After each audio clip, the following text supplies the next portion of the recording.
I'd like to welcome everyone to the January 15th, 2019 meeting of the Board of Supervisors. Madam Clerk, would you take the roll, please? Yes. Good morning. Supervisor Cerna? Here. Kennedy? Here. Frost? Here. Natoli? Here. Peters? Here. And you have a quorum. This meeting of the Sacramento County Board of Supervisors is cablecast live on Metro Cable 14, the local government affairs channel on the Comcast, Consolidated Communications, and AT&T U-verse cable systems. The meeting is closed caption and is webcast at sacmetrocable.tv. Today's meeting will be repeated Friday, January 18th at 6 p.m. on Channel 14. A DVD copy is available for checkout from any local library branch. Members of the audience wishing to address the board may fill out a speaker slip and hand it to staff. When the chair calls your name, please come to the podium. Also, please silence your electronic devices. Okay, thank you. Would everyone rise and join me in the Pledge of Allegiance, please?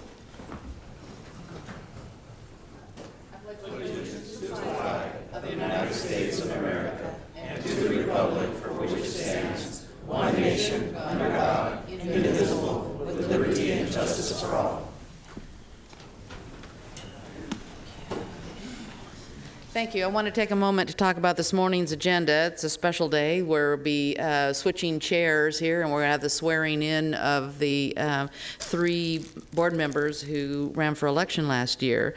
So first we'll have the swearing in, then we'll elect the chair and vice chair, then we'll have about a 15-minute reception in the lobby. Hopefully there's food, Nav. We've got a lot of football players here. I'm sure they need to be fed. And then we'll come back with a regular agenda, starting with consent. So we will start the swearing in with Supervisor Kennedy. And I understand Greg Thatch is here to swear him in.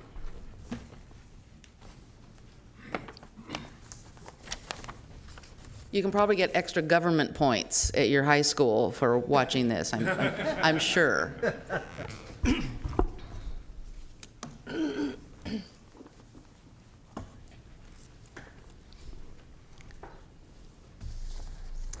You're hereby being sworn in for the office of Board of Supervisors, 2nd District, County of Sacramento, State of California. Please raise your right hand and repeat the following statement. I, Patrick Kennedy, do solemnly swear or affirm that I will support and defend the Constitution of the United States I, Patrick Kennedy, do swear that I will defend the Constitution of the United States and the Constitution of the State of California and the Constitution of the State of California against all enemies, foreign and domestic, against all enemies, foreign and domestic, that I will bear true faith and allegiance to the Constitution of the United States that I will bear true faith and allegiance to the Constitution of the United States and the Constitution of the State of California, and the Constitution of the State of California, that I take this obligation freely that I take this obligation freely without any mental reservation or purpose or evasion, without any mental reservation or purpose of evasion, that I will well and faithfully discharge the duties upon which I am about to enter. that I will faithfully about to enter. Well done. This is subscribed and sworn to me, Gregory D. Thatch, this 15th day of January, 2019. Thank you, sir.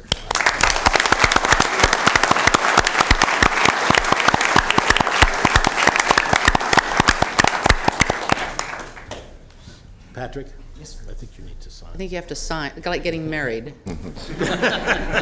Sign the form.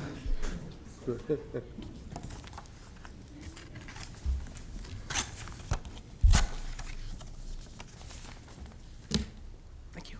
Thank you, Mr. Thatch. Thank you.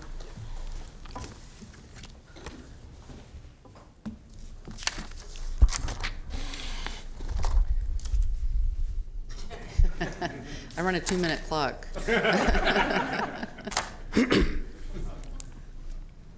Thank you.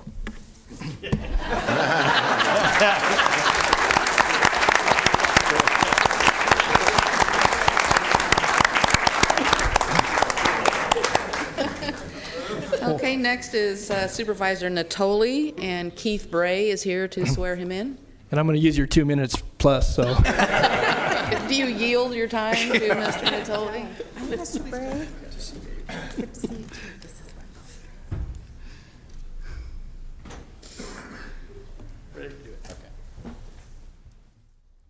Okay. You are hereby being sworn in for the office of Board of Supervisors, 5th District, County of Sacramento, State of California. Please raise your right hand and repeat the following statement.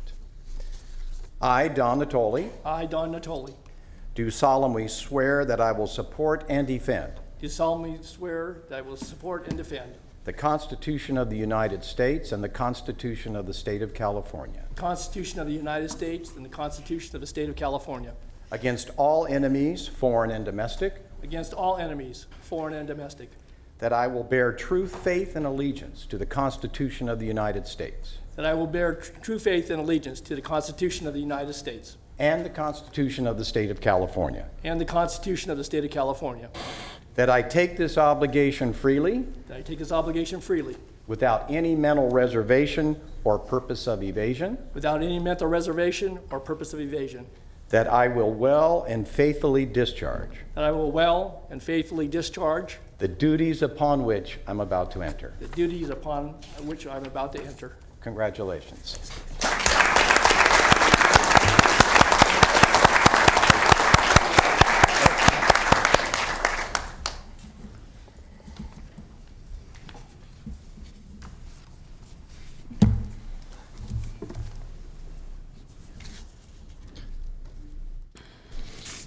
May I introduce to you all Supervisor Don Natoli of the 5th District as he begins his 7th term of office.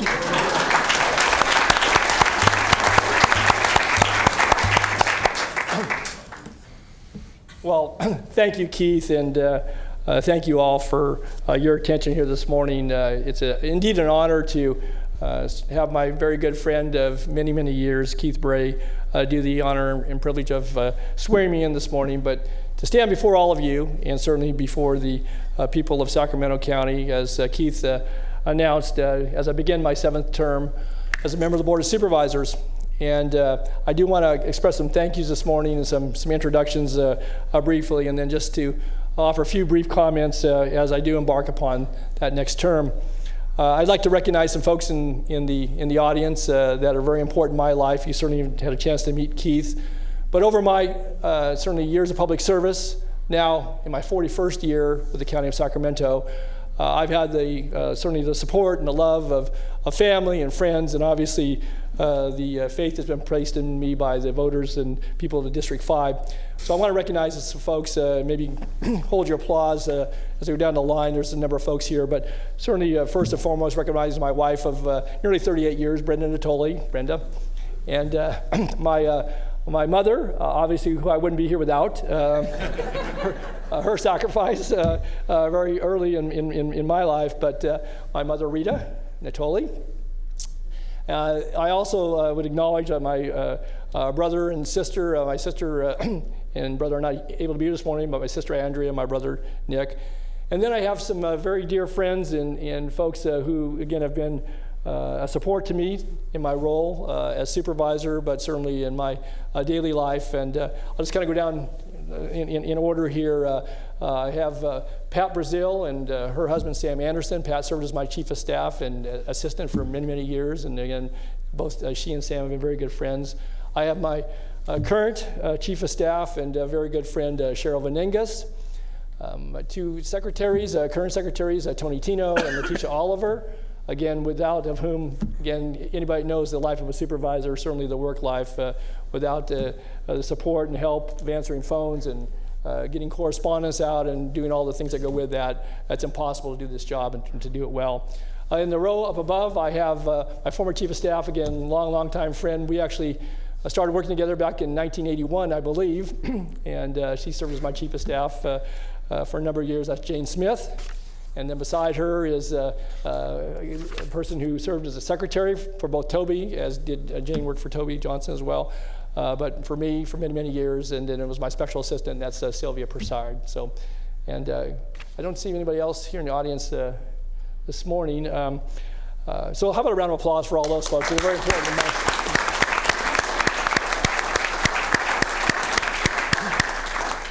And I would note that there are others who aren't here, but certainly throughout the course of my career in public service, again, one of the things that I will acknowledge all the time because it's so true, and that is that no person does this job or any job alone, and that it's through the love and support and sort of the good work of employees with the County of Sacramento and the many folks who conduct their daily lives as calling Sacramento their home or a place of work, or certainly a place they come to visit and hopefully return again. It's so vital that those connections between people and the support and respect that we show for one another are exemplified not only in the work, but obviously in the results. And so again, I thank all of those people I've already recognized.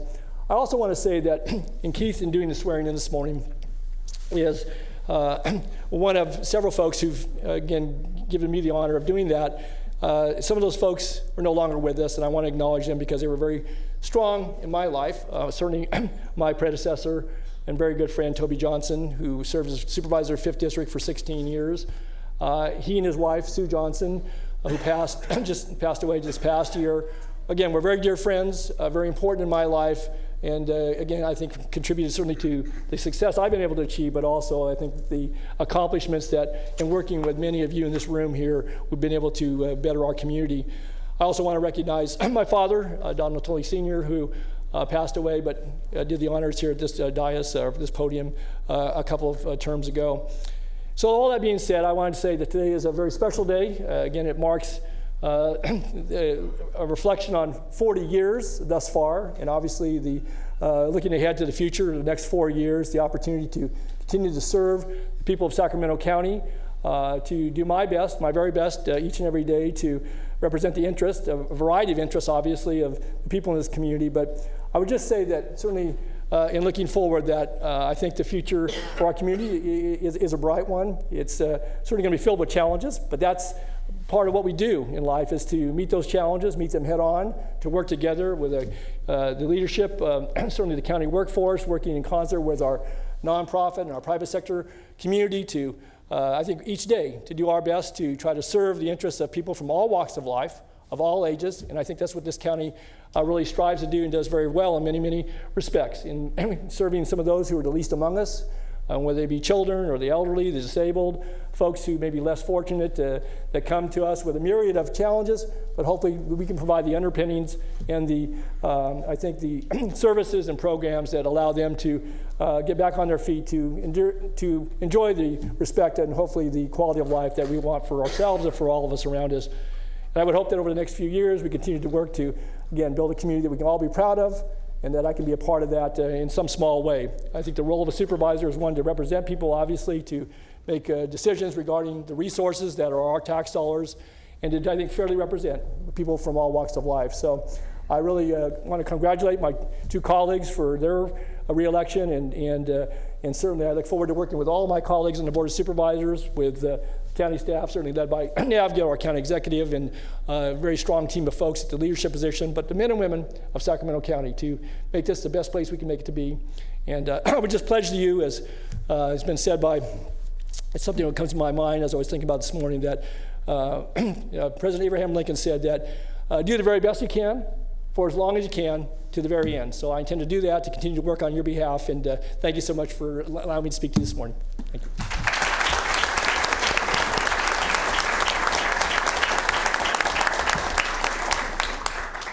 Okay, our last but not least, Supervisor Cerna, ready to be sworn in. And swearing him in is a very close relative, Roxana Cerna. It's nice to see you.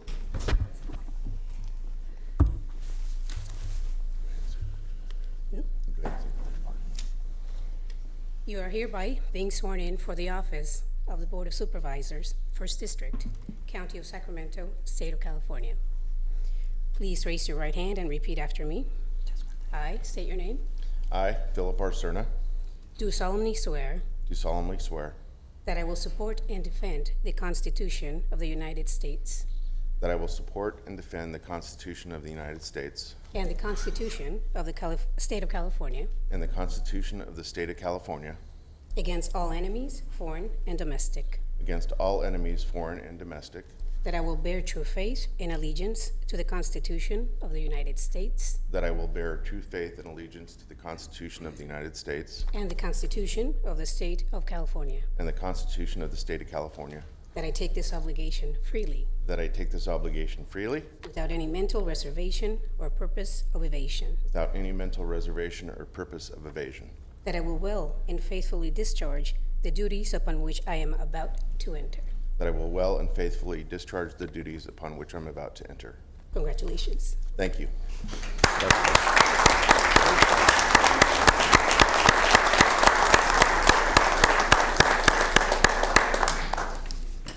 Let's see here. Stay with there. And you sign as well. I'll be right back.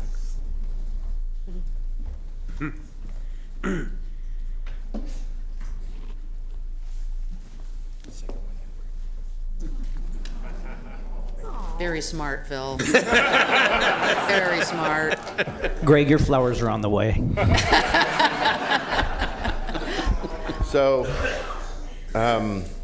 this is the third time I've had the incredible good fortune to be sworn in as an elected member of this esteemed board. It's the first time that my partner in life, my dear wife Roxana, has sworn me in, and I just wanted to start my thank yous by recognizing her. That and the fact that the last time I was sworn, I'm sure Mr. Kennedy remembers as well, I almost left this podium without thanking her, so I'm not going to make that mistake twice. But in all seriousness, as Supervisor Tully mentioned, none of us do this alone, and we are working on our 24th year of marriage together, and we are blessed to have each other in each other's lives. But I have to tell you, it's something that I profess to do here and do as best I can, and it would not be possible without the love and support of Roxana. So I want to start by thanking you, babe, and these flowers are to acknowledge all that love and support that you give me day in and day out. Thanks.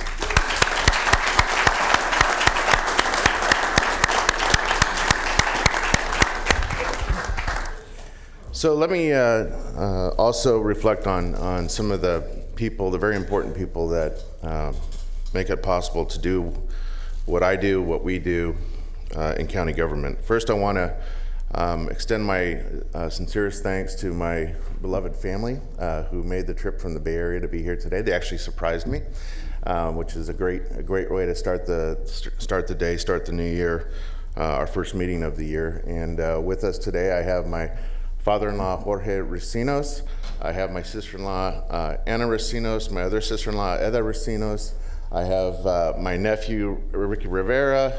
I have Clara Rivera back there. I have Sammy. This is Ricky's dear girlfriend, and they all made the trip here to be with us today. And I also want to acknowledge those who we've recently lost in the Recinos family. So unfortunately, our mother-in-law, our dear mother, Berta, could not be here today, or our brother-in-law, George. So we certainly are thinking about them today, and my great aunt as well. She left us at the grand old age of 105, just about a year and a half ago. So in any event, I want to start certainly with them. They are extremely dear to me and extend that love and support that give me what I need to do this job. I want to also extend my sincerest thanks, obviously, to the voters of District 1. Without their support, obviously, none of us would be able to serve. And earning that confidence of the voters is not anything that each of the five of us takes lightly. We work hard every time we choose to run for election or re-election, even if there may not be an opponent. I know each of us does not take that for granted one iota, and we do what we can to make sure that our constituencies understand the work that we do, the task of resource management, the task of public policy making, and so I want to make sure that I extend my thanks to them as well. I have with us here some extremely dear friends. I want to start with my closest friend, Tina Thomas, who actually swore me in 2010 when I was first elected. Tina's a very well-respected CEQA attorney here in Sacramento and across the state of California.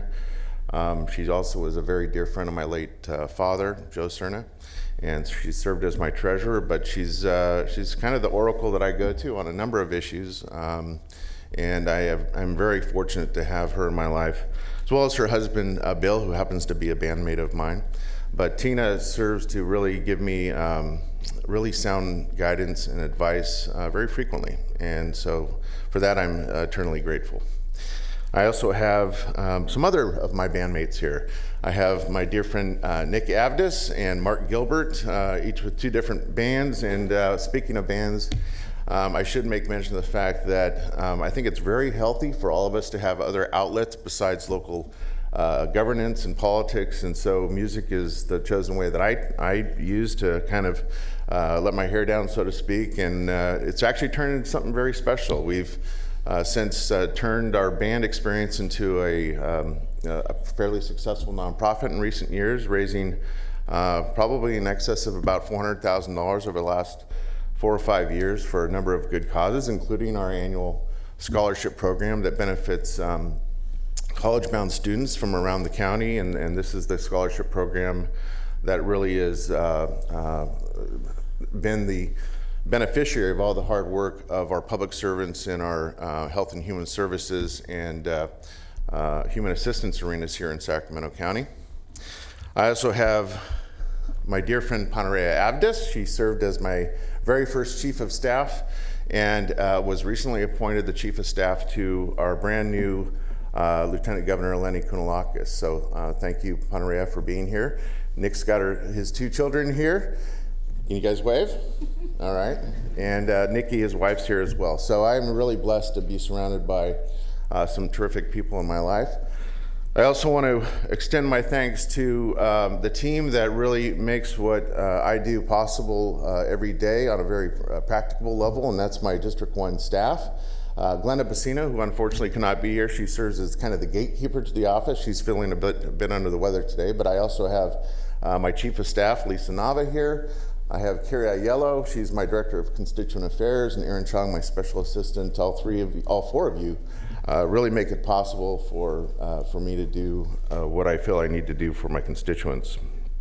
As Supervisor Natoli rightfully noted, we arrive to work every day very humbled by the 12,500 or so folks in this organization, Sacramento County, that have made careers in public service.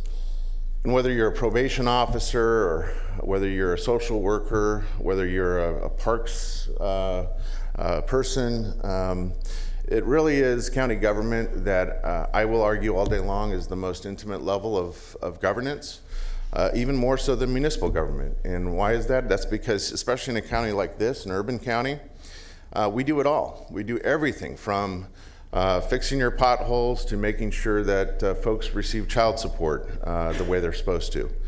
And we're in charge of public health. We're in charge of making sure communicable disease stays in check. So these are all the things that attracted me to this position, this post in the first place. And I really want to say thank you to our staff, our personnel, everyone from our CEO's office down. It really is an honor to walk through these doors every day, come to work, and work alongside you. And it's not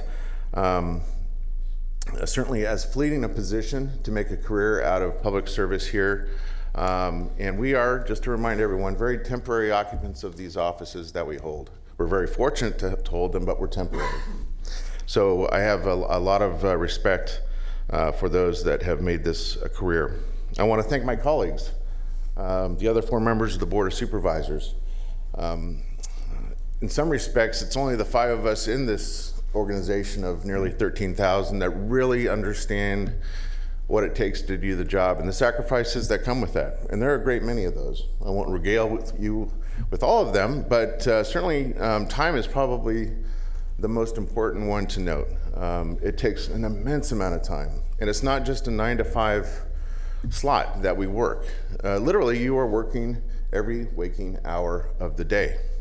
Your responsibilities to your constituents really have no time slot, no time card associated with it. And so my hat's off to each of the 4 people behind me who have also taken this oath and who continue to serve in their respective capacities representing their districts. Finally, I want to say a few words about my late parents. Unfortunately, I lost my parents at a fairly young age. I was 31, and by that time, I had lost my father, my mother, and my stepmother, all to cancer. And as many know, my father was a local elected figure in his own right here. He served on the Sacramento City Council for a number of years, and as our late mayor.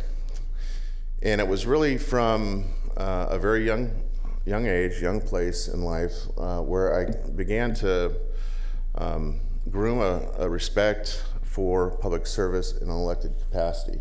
To tell you the truth, I never had designs on being here. I didn't go to school to be an elected person. I didn't study government per se as a chosen major in college.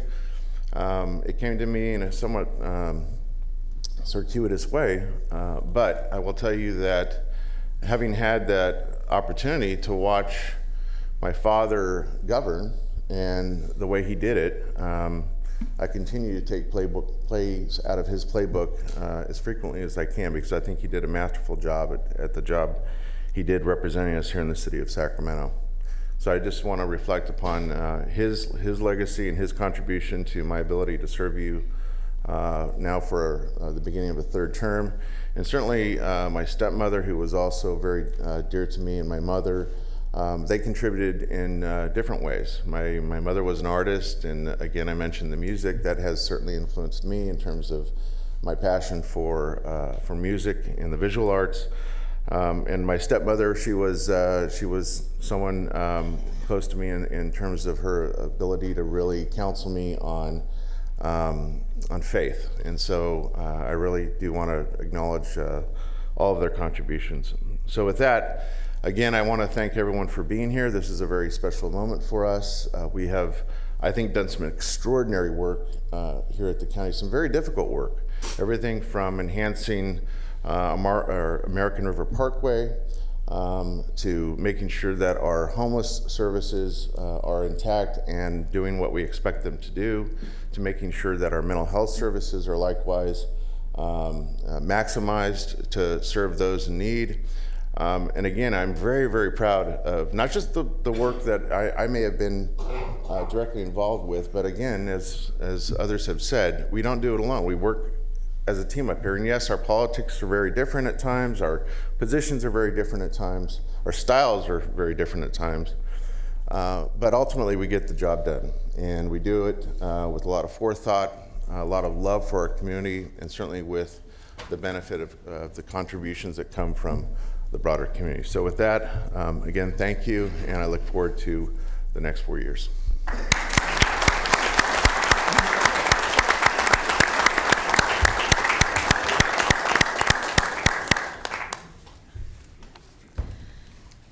Okay, that accomplished, we will now elect a chair and vice chair for this year of 2019. Well, Madam Chair, I would move that we approve, make the motion that we install Patrick Kennedy as chairperson and for vice chair Supervisor Cerna for the upcoming year. I second the motion. Please vote. Unanimous vote. Okay. Good luck.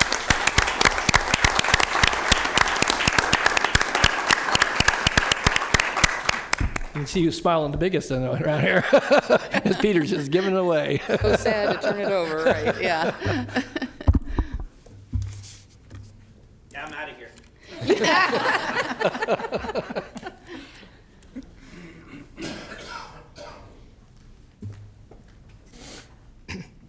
Apologize to the public. I'm actually going to turn around and directly address the chair. Another long speech? Yeah. Thank you. Thank you. Mine is good luck. Thank you for that. I just wanted to thank Supervisor Peters, Chair Peters, for a year of, I mean, we had some significant challenges this year. There's no question that took tremendous amount of patience and something that isn't necessarily characteristic of Supervisor Peters, but you showed a tremendous amount of patience through some very, very difficult testimony, very, very difficult hearings. I didn't know it showed. There were times, there's no question about it, if sitting in your seat, I would have continued to the next month when you just took it on. And I thank you for that and all that you did. We customarily give the outgoing chair a gift, of course, characteristic of Supervisor Peters. She did not want a gift. Instead, she wanted us to make a contribution on her behalf to help the fire victims in the Camp Fire.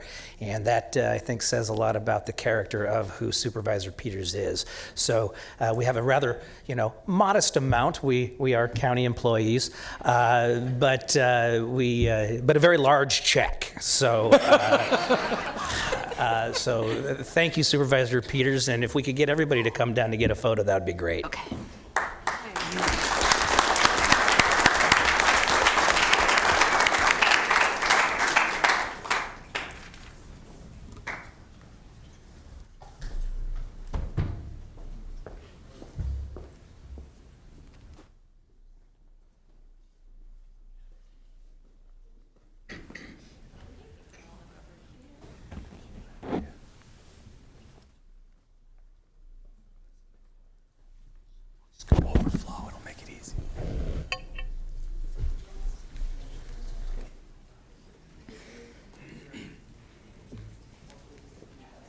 Oh, that was Keaton. Okay.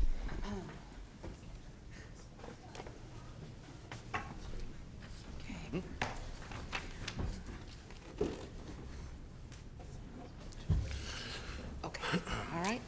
Well, we are going to recess for 15 minutes for refreshments in the lobby, and then they'll switch all the names around and all that good stuff. So we'll be back at 10:20.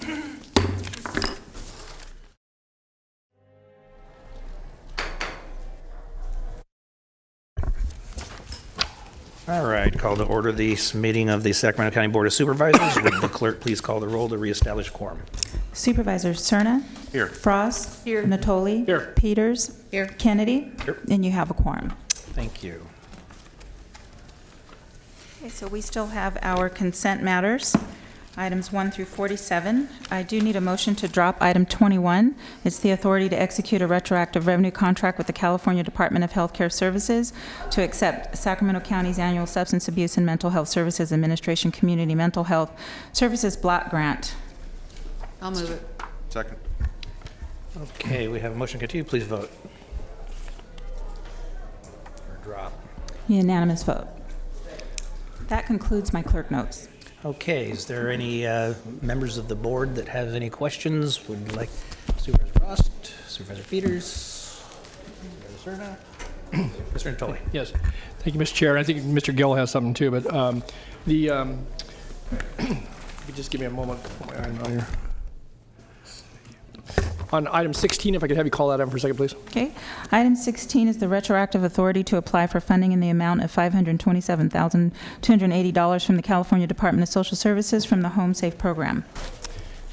Yes, thank you. And I've had a chance to certainly talk with Mr. Gill and be briefed on this by Bruce Wagstaff and Michelle Callejas. But I did want to point out on this item that I still think it warrants some further discussion, as I had brought up in budget hearings last year, that the Home Safe program, and I'm glad to see we're applying for this and actually will be hopefully receiving the money, and it's a dollar-for-dollar match.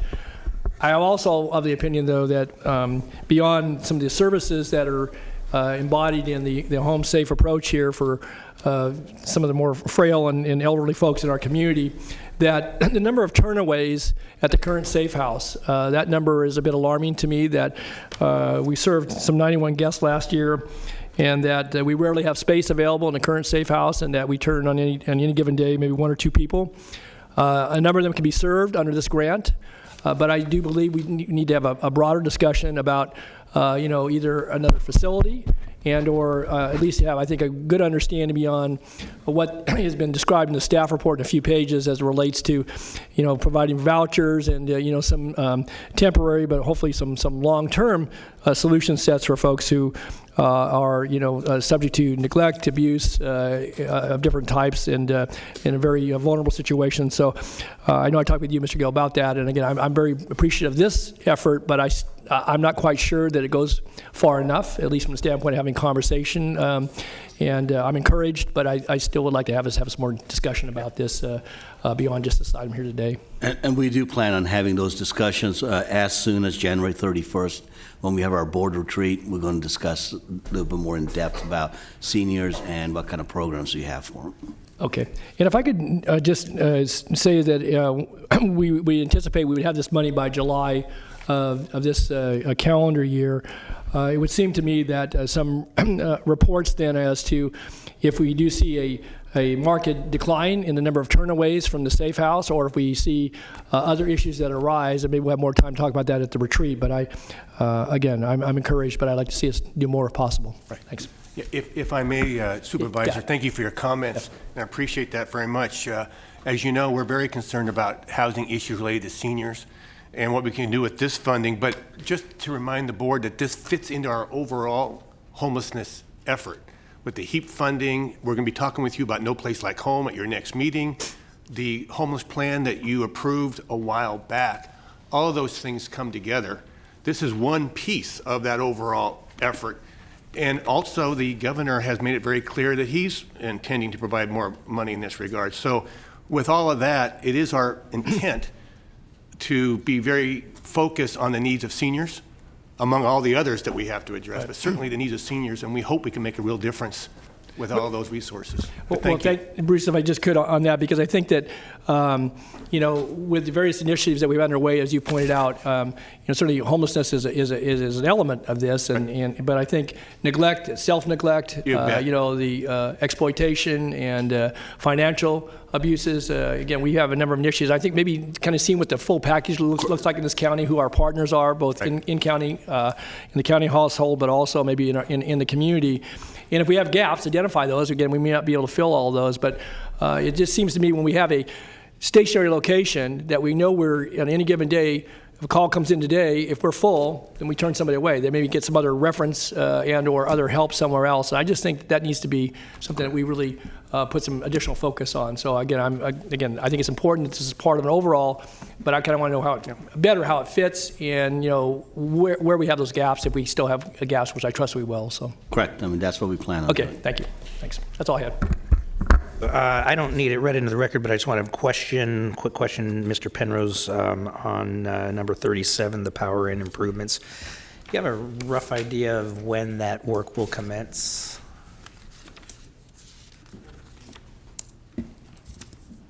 Season 2020. Okay, thank you. All right, with that, we have no other questions or comments. Move consent. Second. Motion and a second. Please vote. Unanimous vote. For your Supervisor Kennedy, if I could. It's Chair Kennedy, by the way. Excuse me. Chair Kennedy. Oh, I thought that was President Kennedy last night. My mistake. Chair Kennedy, I would like to take a moment to introduce our brand new Regional Parks Director, Elizabeth Bellis. She's been with the county for 20 years. She's here today, and I would like for her to come in and address the board. Great.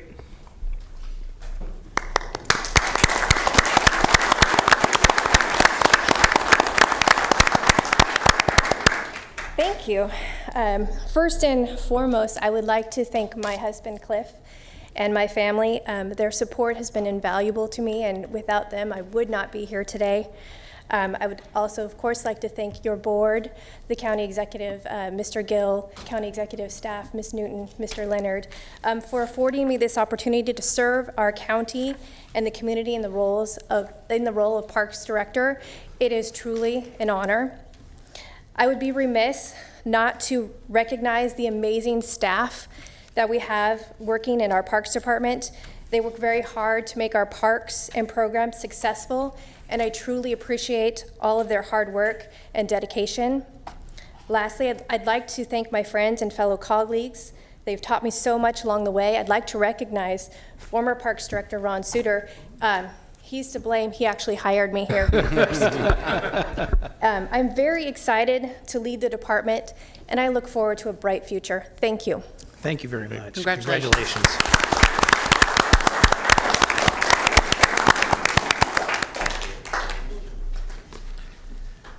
Okay, we do have a couple of off-agenda items, a couple of cards that I'd like to call now so that they don't have to sit through the rest of the meeting. So we'll start with Betty Weiland. Or Betsy, I'm sorry. Could we please start with Kathy Kaner? We can start with Kathy Kaner. Thank you.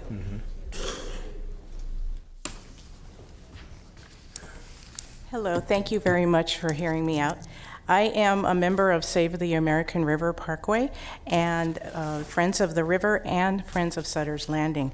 I am here to let you know that I'm a very passionate Parkway user and photographer of the Parkway.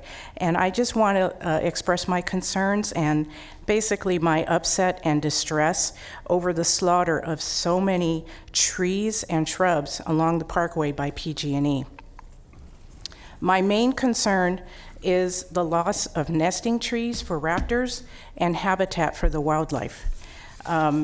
My question actually is who in the county is overseeing what should or should not be cut down in along our American River Parkway. I realize that PG&E has to maintain their towers, but I have been out to the Parkway and I have pictures to show the devastation, basically. And I also want to mention that when there's a controlled burn, Mary Murray would go out before the burn would take place, and she would mark areas where nesting animals, birds, and all that stuff are located. And I'm hoping that in the future, when WAPA and SMUD take over to start cutting trees, that the county would also send her out to take a look at that. So I just wanted to express my concern about that. And I do have pictures to show. Can I put this? Do I just put it down right here? No, the other way. The other way. There you go. That is, all these pictures are taken at the 8.5 mile marker. Okay, this was taken from the Howe Avenue Bridge, showing the 8.5 mile marker area. I don't know if you can hear me or not. Here's another one. Other way. There we go. Other way. Keep going. Oh. Okay.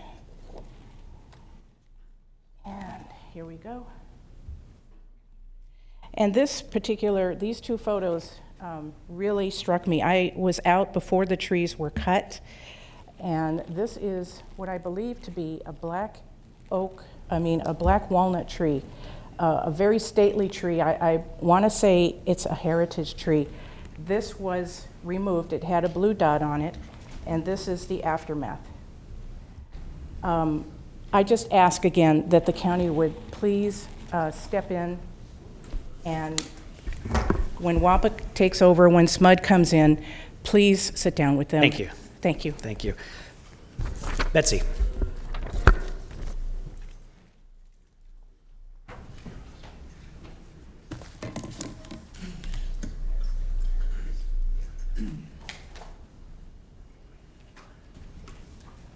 Okay, thank you. My name is Betsy Weiland, and I'm with Save the American River Association, and I'm going to be addressing you on the same topic, PG&E's work, if you can call it that, in the American River Parkway. I have packets for the supervisors that I'd like to give each one of you, as well as I've already given one to the clerk of the board, because you can follow along with your packet. Betsy, keep in mind you have 2 minutes. Yes, okay. So basically this, the PG has been working in the Parkway since October. We have been trying to communicate with PG&E since September. We've had, you'll see in your packet there, tons of documentation, more pictures, concerns with their work. even though they do have easements. And we have gotten no cooperation to date. We've gotten no documentation of any significance to date. And any reply has just come January 7th, and that was only through an attorney's effort. So my request to the board, the devastation, I hope the pictures can't even describe really what's going on out there with PG&E and their work.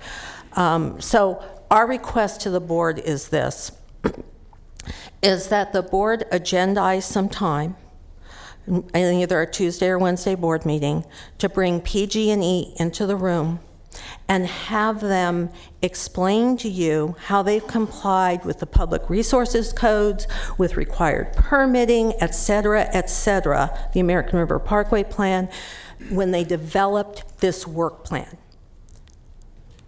Okay. So, thank you very much. Thank you for your time, and congratulations to the re-election of our new our supervisors. Good luck this year. Thank you. Thanks, Betsy. Supervisor Natoli.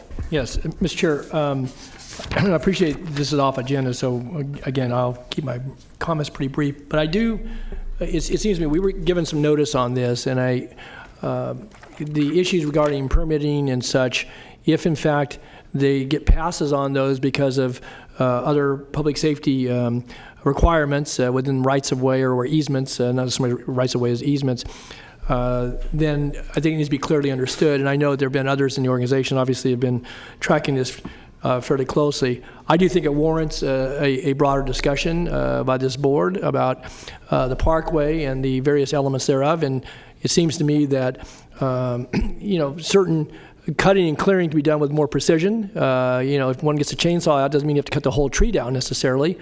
And, as far as other habitat that may be disturbed, that may either be protected. We've done mitigation in that parkway over the years, maybe not in this particular location, for other endangered species, certainly for flora and fauna. And it would seem to me that, again, what's been done, obviously, is we're not going to do anything about that immediately, but not just PG&E, but I think for the purposes of this board, for the community we represent, that we ought to have a broader understanding, but also, I think, a discussion, because as it was mentioned by the speakers, there are other easements there and obligations that go with those easements, and I understand public safety concerns regarding fire, but it seems to me that the parkway doesn't need to be totally compromised in those areas. Maybe there's a better plan. At least there's a good understanding that there's a walkthrough with, it was mentioned to Mary Murray and others may accompany, and maybe that was done. I don't know, but I think this for a future agenda in not too distant future makes good sense to me. Thanks. Supervisor Cerna. Thank you. So I too am aware that this is off agenda, so I will also keep my comments to a minimum, but I agree with Don Natoli about the need for a informational item before this board on the subject.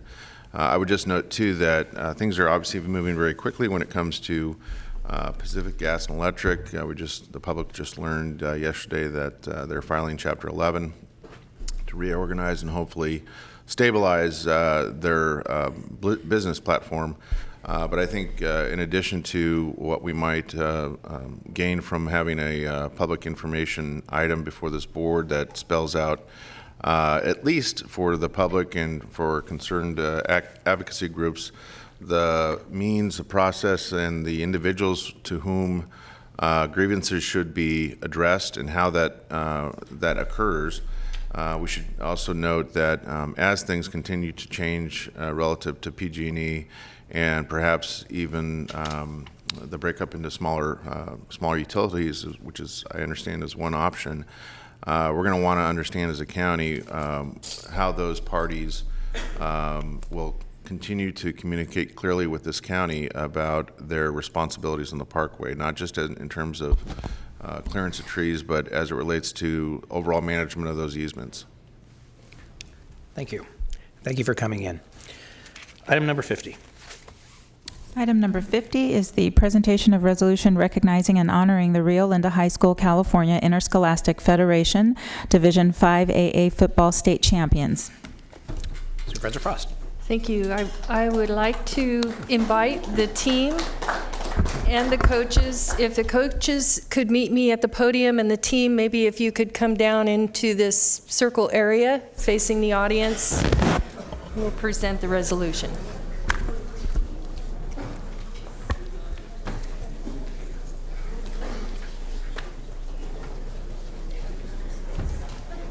Team, come down here. Yeah. Yeah. Haul us in back. It's the pit. That's And you're what going to face that's what that we call way. Did y'all get enough to eat? Yeah, enjoy breakfast. I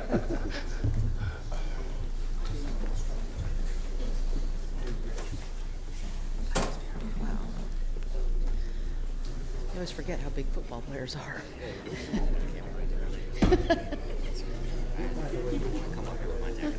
You guys can back up too. Yeah, no. Let's come around this side. Number So the 72, team's you behind can us. back up. If we can. Oh, boy, maybe that was a bad decision. There's not enough room, is there? Maybe we should put them back in the seats and take the No, picture from the this seats. is fine. This is fine. Is this okay? Yeah. Okay. You look great, Supervisor Frost. Oh, you can see me, huh? Go deep and wide. Yeah. Let's see, my resolution and my certificates are missing. Sorry. So, this must be Mr. Jack Garceau, our coach. Yes. And we have several of the other coaches. I know there were other coaches involved in the success of this team. And I thought this morning what we would do is we will present these certificates. We have a certificate for each one of the team members. And I'll just hand these to you and let you present them afterward. Okay.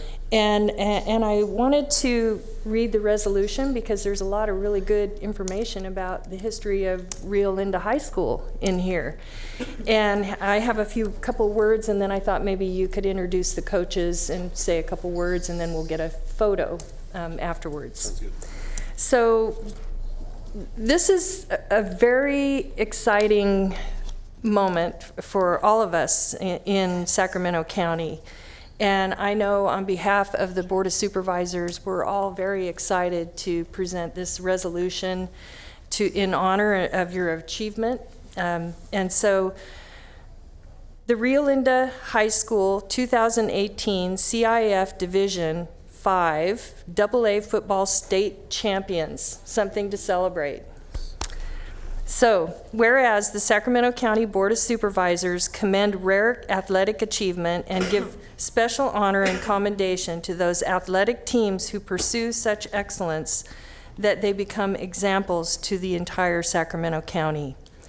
Whereas Rio Linda High School opened its doors in 1962 and the football program was started that fall semester, Rio Linda High School Knights have won several division championships. In 2004, they were CIF SJF Division 3, and they also won CBC champions in 1997, 98, 2000, 2004, 2005, 2006, and 2013. So they have a history of success, but then on December 15th, 2018, Rio Linda High School Knights achieved their highest title, and they defeated the powerful San Gorgonio High School in a hard-fought game to win the CIF Division 5 state championship. Now you can clap.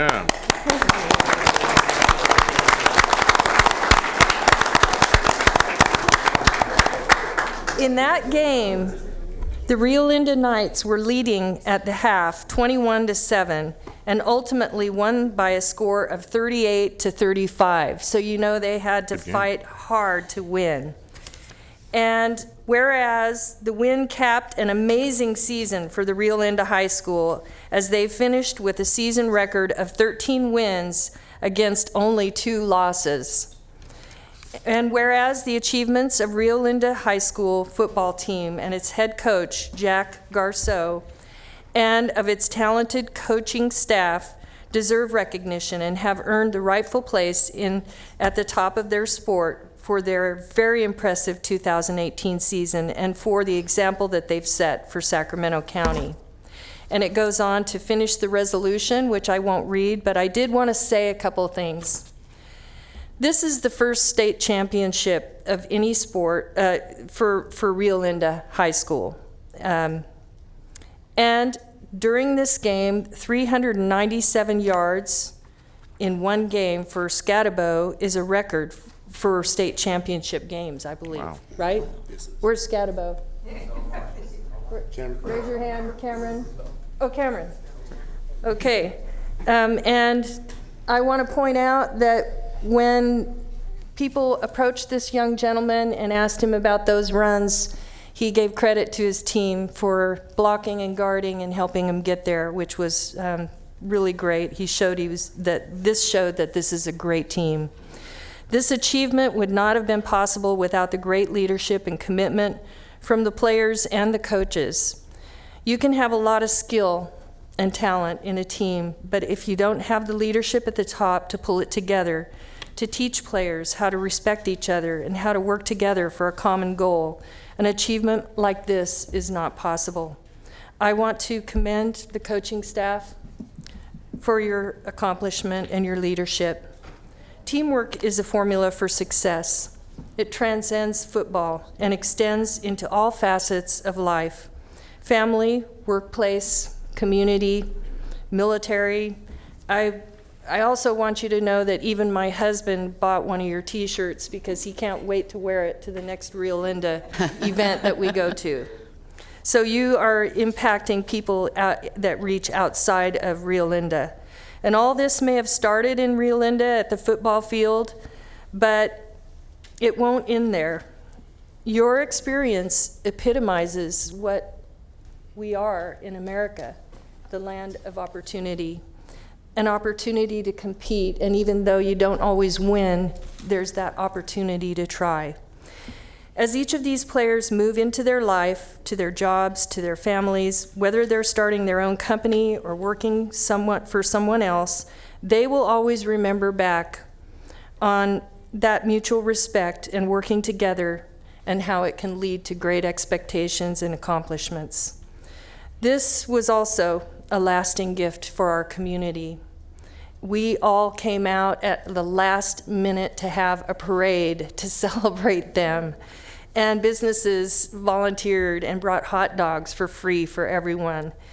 And so I want you all to know that the community of Rio Linda will always remember back on you. Even though you're going to grow up and move on, Rio Linda will never forget 2018 and that championship, and they will never forget you. So I want to congratulate the coaches and the entire team for your accomplishment.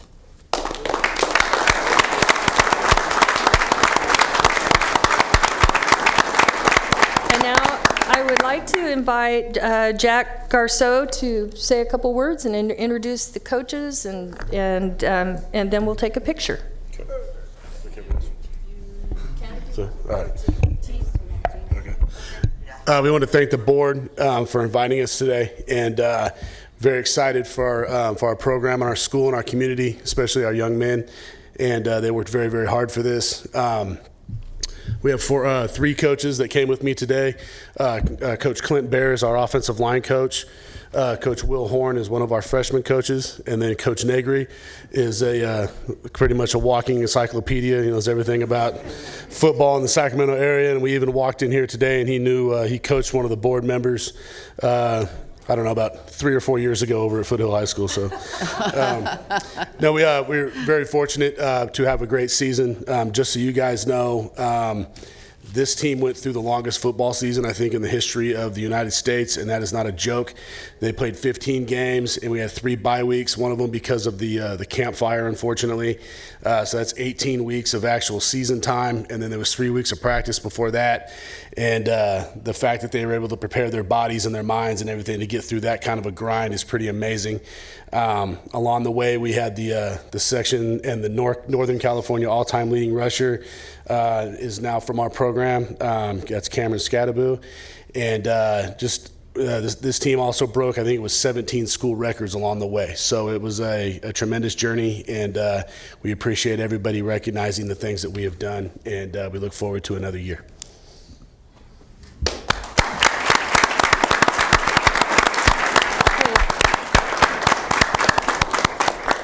So the other coaches don't want to say anything, so I guess we do know that one of these coaches knows Supervisor Peters was a coach when Supervisor Peters was in high school. Yeah, is that correct? 5 years ago. That's me. That's exciting. He was a lot younger then. Okay. He's shy. It was good to see you again, Susie. You still, you look the same as when you did in high school. Thank you. Oh, wow, and she lets you call her Susie. She doesn't let us call her Susie. Sorry. Okay, so I'll present this to you, and then we will. Forgot where I was. In our seats.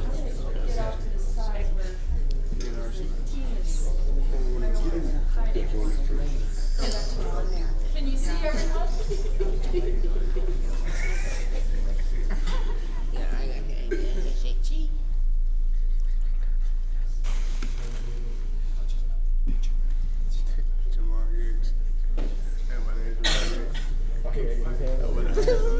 Thank you very much, and congratulations, Rio Linda High School.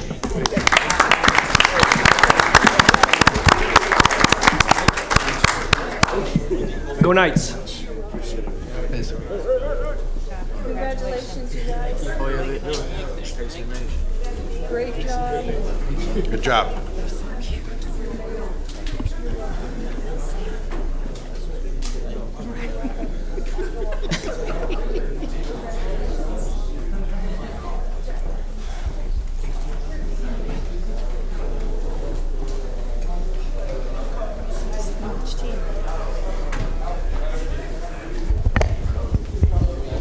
Frank is 84 now. Doesn't look like it. Good shape. Probably as mean as ever.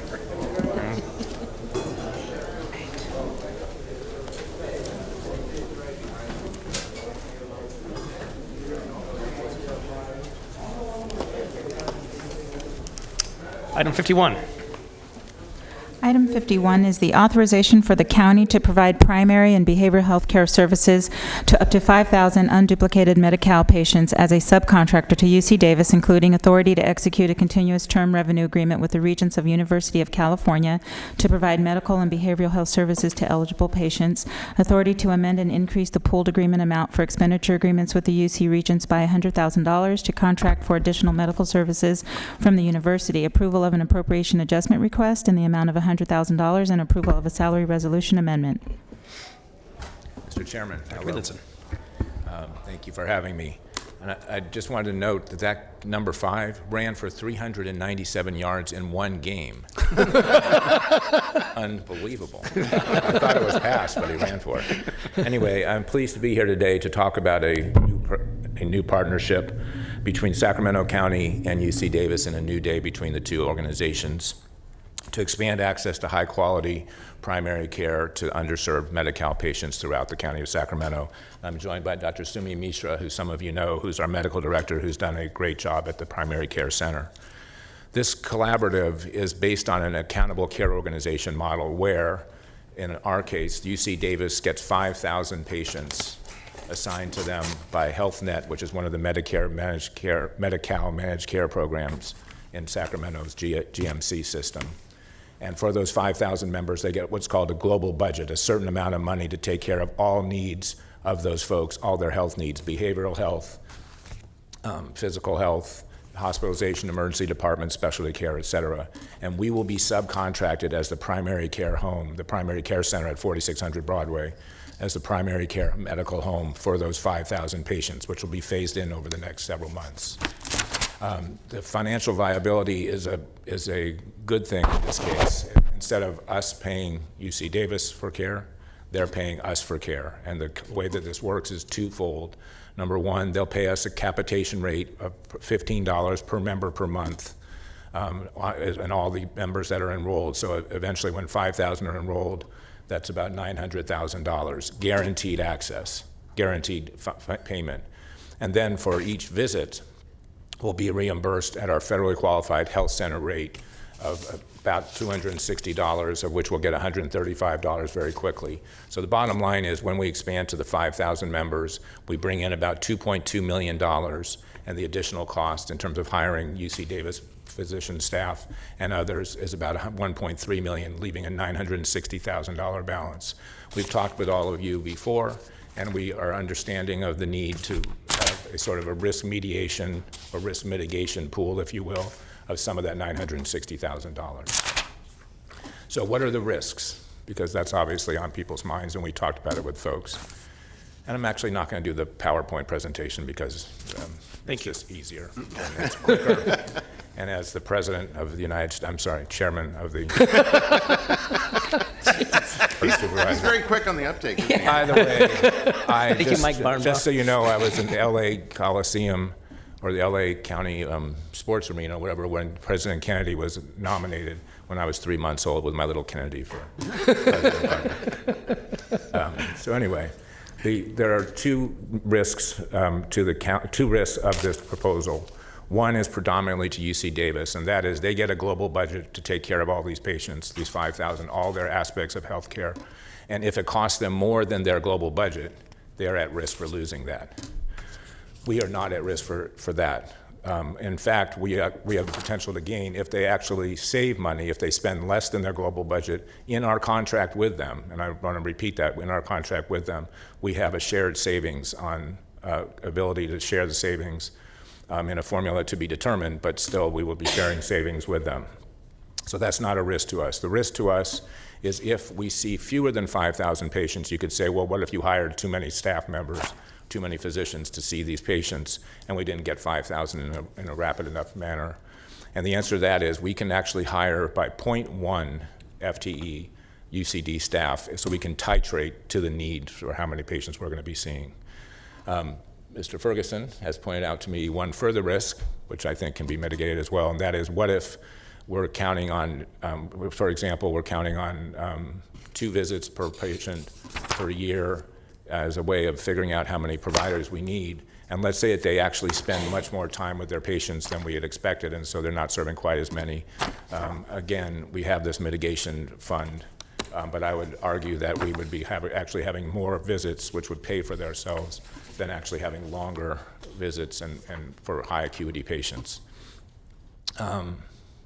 So that's basically it. It's a person-centered. One of the beauties of what we've been able to do is to be able to use the available facilities at 4600 Broadway. I'm not sure how many of you have seen it. I know most of you have seen it, but it's a beautiful $32 million investment on the part of the county. And it's since the ACA has passed and since 2008 occurred, we've gone from about 20 to 25,000 patients to about 4,000 patients. So it's a great asset, beautiful building that should be used for the Medi-Cal populations of the county. We have a lack of access, although we have coverage in terms of almost everyone having Medi-Cal coverage now who are indigent.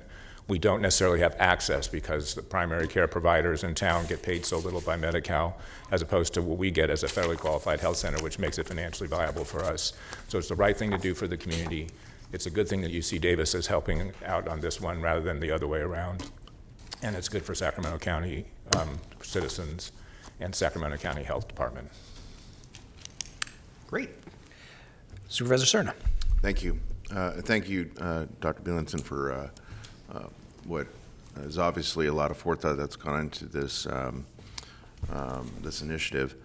I have a couple questions. The first question is one that comes from having an in-depth conversation with our county CEO, and I'm sure you probably had a very similar one. That Nav Gill. That'd be Nav Gill, not the president, nor the nor the emperor, or other titles. But I think Nav rightfully brought up something very important in our briefing on this subject, and one that you and I didn't necessarily discuss during the briefing we had last week on this. And that is, judging by some history that I think all of us still feel a little stung by. We want to make sure that there are going to be very frequent check-ins to monitor progress almost at a surgically precise level. So maybe if you can speak to that, and then I'll ask my second question. So I don't want to do surgery anymore, as you can tell, because my hand bounces so much. But we talked about it with each of you, and that is, thank you for pointing that out, I forgot, is that we will be having at least, just as we do chiefs of staff quarterly reports on our Healthy Partners program, which is much smaller than this, or not quite as large as this, I would argue that it would be very beneficial for us and necessary for you to have us report on a monthly basis for the first 12 months, and then we'll see how things are going based on how many patients are coming in enrolled, how physician time we're buying, any additional costs, any additional problems, so that we can identify them very quickly. And I pledge to you that we'll do that monthly, and I'll actually make the presentation. Either it can be to your chiefs of staff. I presume you probably don't want me to come monthly to report in person to you, but we'll have both a written dashboard and it can report to the chiefs of staff as you see fit. And then I would assume you'd even more frequently check in with the CEO's office in a kind of a less formal capacity. Bruce and I talk like daily. Okay. So besides that, as Dr. Bielenson mentioned, it's with Bruce, with Britt, staff in his department, they'll be monitoring and then on a monthly basis report back. I think the spirit of what those conversations, as Supervisor Cerna mentioned, is that we have learned from our experience almost a decade ago that we put a program in place and we, quite frankly, failed to monitor it. And the information did not flow from the department to the executive, to budget, onto the board. And our pledge in this program with Peter, Bruce, and Britt is that we're not going to make the mistake we made 10 years ago. That's good to hear. Second question, you just mentioned it by name, Healthy Partners. So this board last year voted to extend the level of service to a greater number of clients through our Healthy Partners program, and we also removed the age cap, as you recall. So maybe you can speak a little bit to how this initiative will actually help the county better serve that particular population. One of the things we'll be doing is more outreach to bring in more patients, more members of the Healthy Partners program, because I think that's actually been lacking over the past couple of years. We still have some room to get up to the 4,000 cap, and we have a decent amount of funds, to be able to pay for the specialty services that are needed for the rest of the year. One thing that you should be aware of, and you may know because of the governor's recent announcement in his budget talks, obviously it takes a while for the budget to end up being approved or things getting changed, that they're going to potentially increase the age for Medi-Cal for undocumented folks to 26, which may take some, not a huge proportion, but a modest proportion of our Healthy Partners patients and bring them into our into the Medi-Cal program.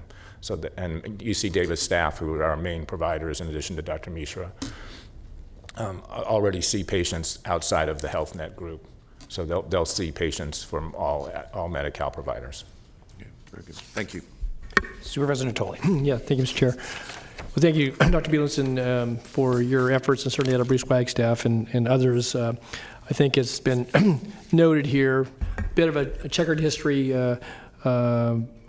with our partner on this, but I think that going forward, to your point, I think looking to what's ahead and what we can do versus looking backwards. I do think that it's important to just as the title up there says, that this is collaborative.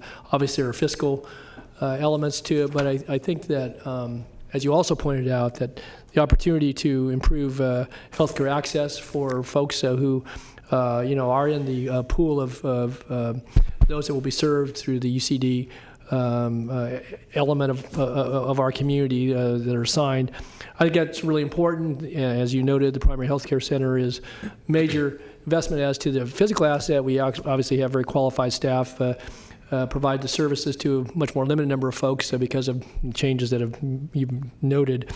But I think this is a real opportunity to, once again, I think, see more people through the doors there to hopefully improve healthcare access. And I would just note that I'd asked a similar question about the Healthy Partners program, and the answer you gave was the same one that you responded to me with. But I do think that as we look at the fiscal outline for this, and I know that you, Nav, and Britt both have stressed the fiscal piece because of some of the past history.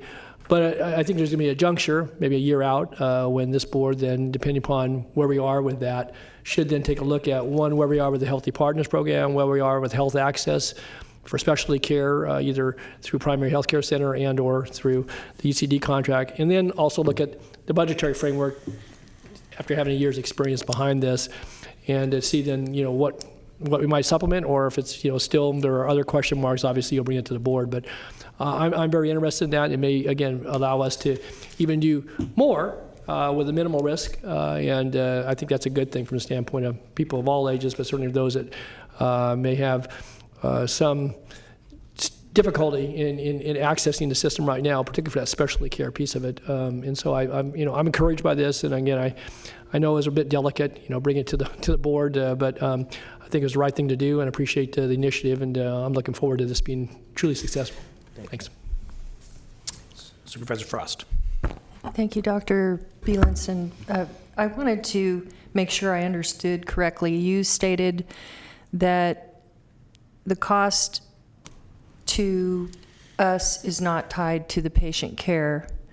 It is the cost to UC Davis. We would manage the admin and the cost for the physicians, and we can basically control who we bring in, and maybe have a skeleton crew and have others on call, and they're willing to do that. Is that correct? Yeah, they're willing to add as little as 0.1 FTE at a time to titrate in terms of buying physician care. As you all probably know, we already buy physician care, most of our physician care and nurse practitioner care at the primary care center for the 4,000 or so patients that are there are UC Davis staff. So it's actually one of the three parts of this board action is to approve the contract, to allow the contract to expand a little bit, to provide funding to UC Davis to provide more staff, and that's paid for by the revenue that comes in. And it can expand and contract. Yes. As far as this. And I should, sorry, go ahead. And also, so an example of, say there's a Medi-Cal patient who comes in who needs heart surgery. That's on UC Davis. If it costs them too much, if the cost of care exceeds what they expected, it's on them. It's all on them. There's no later expectation for them to come back and ask us. That's correct, but it's a global budget. It's not per patient. So, for example, on 5,000 patients, this is not the exact amount of money they're getting. They get approximately $20 million. If the total cost is $20,100,000 for taking care of all 5,000 patients, UC Davis is out $100,000. It's not on a patient basis.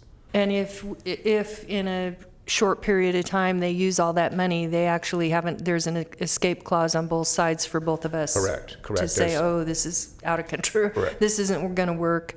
Correct. There's a 180-day period that without cause, whether or not there's cause. And the reason for that is there's a federal law that requires you to keep a patient on. You can't just dump a patient in a 30-day period. And I wanted to ask, I don't know that much about Medi-Cal. Is there a copay with Medi-Cal? No. And I've also, over time, in my short time as a supervisor, from time to time, someone will come in and say, oh, our organization does not get paid quickly enough. And from our point of view, it's because the funding that's coming from whatever state organization doesn't come that quickly. Are there any potential challenges relating to timing of that funding and us being expected to front money that's owed to UC Davis? Very good question. So the beauty of the capitation fee is that comes monthly at the beginning of every month before we even see the patient, whether or not we saw the patient. So once things are up and rolling with 5,000 members, that's $900,000 given and coming in at $84,000 a month, something like that, upfront costs, upfront payments. So we actually have less of an issue with delayed payments from Medi-Cal, although that generally comes in fairly quickly for us because we have a good billing system. Okay. And then lastly, you said Gavin Newsom, our governor, is thinking about extending for non-citizens to 26. Do citizens have benefits? Yeah, citizens have benefits. Okay. So Medi-Cal expansion under the Affordable Care Act, which California decided to do, expands access to care to not just parents with dependent children, but to any human being below a certain percentage of poverty level. Yes, so that's already, everyone's covered under the current ACA. that are citizens. Okay, thank you. Supervisor Peters. Thank you. I have no heartburn with the program, but I haven't quite gotten over the last time we dealt with UC Davis on a program that seemed too good to be true. And I'm sure Mr. Natoli remembers sitting here in those hearings and questioning staff about the program and being assured that everything was copacetic, in place, it was going to work, etc. So I'm glad to hear that you're going to have reports back, quarterly reports back to the chiefs of staff, and that really you're reporting to Britt and Nav on a monthly basis. So if there does turn out to be a problem, we're only at risk of a month or two, hopefully. I guess suppose that's dependent on how long it takes the records to get back to you to be checked, which is where we really fell down previously. And if I understood the staff report correctly, if it isn't working for us, we have a 6-month exit clause. Yep. Okay. And if there's something egregious, there's a lesser period of time, but with or without cause, we can get out within 180 days. Egregious and with or without cause, and I didn't get the last part of that. With the 6-month period is whether there's cause or not, we can just get out if for whatever reason. If there's something tremendously egregious, which I can't remember the exact legal term, other than tremendously egregious, you can get out in a shorter period of time. But I would argue that we should look at it 180 days as the likely time. Okay. Well, from my standpoint, with an abundance of caution, I believe the $960,000 that we're set to reap from this program should be set aside for the length of this contract, so that if there is a glitch that we don't know about yet, we have something to back up to help us out of it. And then staff would also have plenty of time to plan for a new program to use this money. I would suggest that it be tied up through the term of the contract, and then you can spend the money, and then you have another contract for 5 years, whatever it is, and you set the money aside for that until we are really positive that the program is working. Plus, I think if you're going to start something new, you'd have more money to do it with if you set it aside. I think that's really, really important. I didn't see that in this staff report. Is it in there and I just missed it? No, but I would, No? one caveat if I might, and that is, I think we talked about this, if we find that we need more of a fiscal oversight person dedicated to that system, to that center, that we'd be able to use some of that $960,000 for that. I think that's. I'm sorry, the microphone must not be working very. I'm having trouble hearing you. I think basically what Dr. Bielensen's saying is that we just he would like to have access to some of that money if there's a fiscal person that's needed. If we get into that oversight, we can work with his department on that. But commented, we do not plan on spending any of that money until we absolutely know that money's there and it's verified, and we can move forward with it. Yeah, I think it needs to be part of what we're voting on, so that we know that it's coming from the highest levels, that the money needs to be spent. I don't know if the board feels they would need to bring it back to this board to. We would absolutely bring it back. There's no way we're going to expand or do any other program without coming back to the board and saying this is the source of funding we have and this is the money that we plan on using. Okay, well, I'm ready to move the program, but I want that $960,000 held in abeyance, and that the staff comes back to the board to discuss expenditures from that fund. Will do. Absolutely. Will do. That's my motion. Okay, just to get it on the table, the chair will second the motion, but we do have a couple of cards. Oh, sorry. Claudia Martin.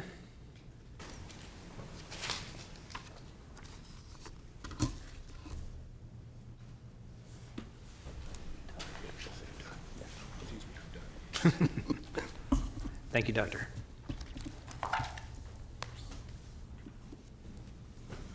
Good morning. My name is Claudia Martin. I'm project manager for Sacramento Covered. Prior to my role as project manager, I was a patient navigator at a local emergency department here in Sacramento. As a patient navigator, I assisted patients by connecting them to primary care services.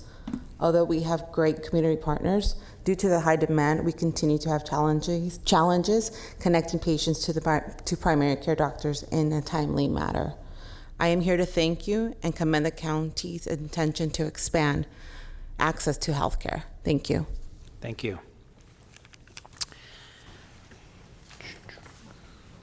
Lorena Sanchez.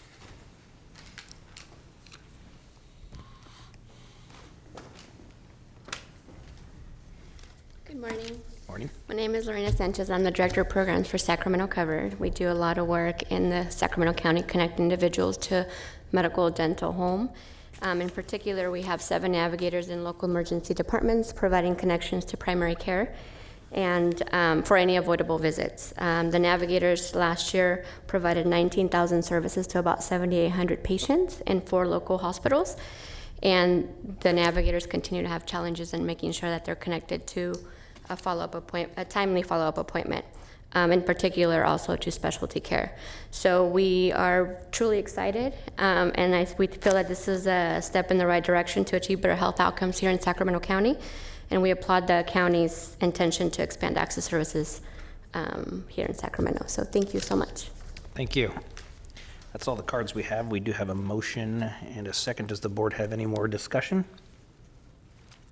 Okay, please vote. Unanimous vote. Thank you. Well done, Dr. Bielenson, staff. Now we have an opportunity here. We're a little ahead, so we wanted to go forward with appointments. Sure. So that would be item, do you want to go in the order of own ranks and then we'll take nominations? Yes. Okay, so let's pull item 55. And if we could pull out your spreadsheet, we'll just walk through the spreadsheet. By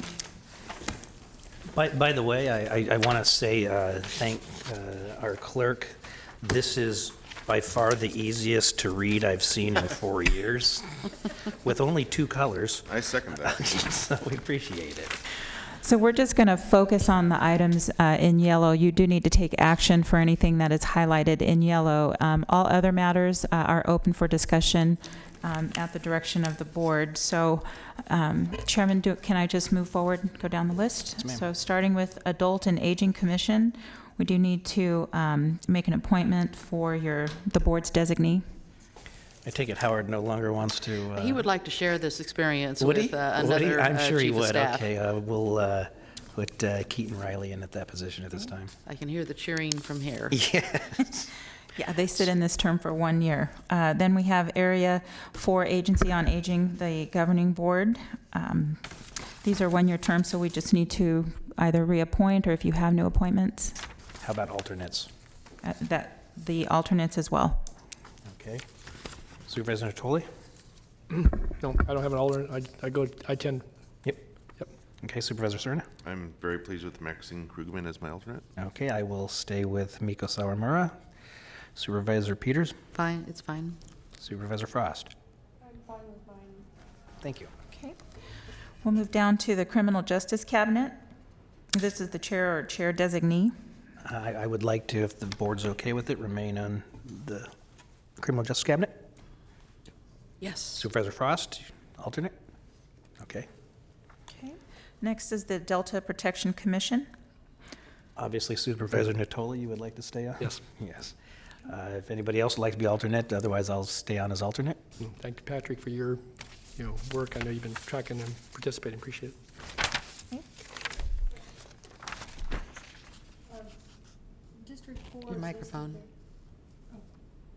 District 4 is listed there and should have been, is that a typo? Not on my sheet. It's Or on says Delta Protection Commission? Yeah. I show Kennedy, and then I show Natoli. It says 4 years. Right, the term. I'm looking We're at the. looking at the Okay, flow you're chart. looking at the main one. It must be just the face sheet that has a typo. Never mind, it's fine. I think we're on the same page. Okay.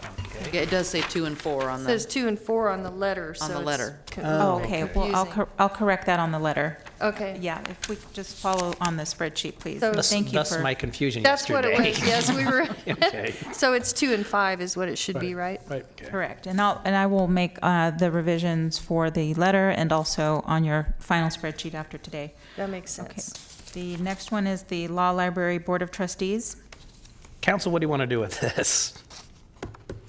Normally, it's county council. It is, yeah, it's always been. Microphone. I would just say interim county council stay on, and then once county council, once you choose the next county council, they can fill that spot. Board agree? Agree? Yes. Yeah. Okay. Okay. Next, we have the National Association of Counties. I enjoy my service. Why is the term length only 1 year? I don't know. Anybody know? I don't have any notes as to, I can follow up with you to give explanation as to the 1-year term. But I will point out that this is really a catch-up and a correction because the term expires 5/1/18, so we need to catch it all up. Okay. Okay. So we got 4 months left then? Peters, Supervisor Peters? Supervisor Peters, would you like to remain the alternate? If someone would like to be alternate, I'm fine with that, but otherwise. Okay. Okay. Next. Next is the Northern California World Trade Center Board. Deal with it. This is just a appointment by the chair and vice chair seats. Supervisor Peters, you okay? Yeah, I'm not chair anymore, so. Is it normally the chair? Yeah, it's normally the chair and the vice chair. Okay, I'm- then. I'm okay with breaking with tradition. If, Would you like to Supervisor Peters wants would you like to continue remain as serving. chair? Or, I mean, on I've it, never or- gotten a meeting notice from them, so So you're complaining about the amount of time you put into it. based on that, I can stay, but. Okay, let's just keep it the way it is. Yeah. Okay. Okay. So no change on that. Let's move to the Regional Human Rights Fair Housing Commission Governing Board. Your alternates must be elected officials, and the term expired December 31/18. These are 1-year terms. And we meet once or twice a year for 5 minutes. So Looks like a good team to I'm me. good leaving it the Yeah. same. Okay, Yeah. next. Same. Okay. Then we have the Sacramento Area Council of Governments. And it looks like for Mr. Kennedy and Supervisor Frost. Ian Peters. Mine's expires in 20. Expires in. Oh, okay. Got it. Everybody okay? Yep. We're okay with that? Next. Could we just go back? So is the River City Regional Stadium Financing Authority still a real thing? Yeah. So we're still, We actually meet for 10 minutes. really, and that's for what, replacing Rivercast Stadium when it wears out, or what?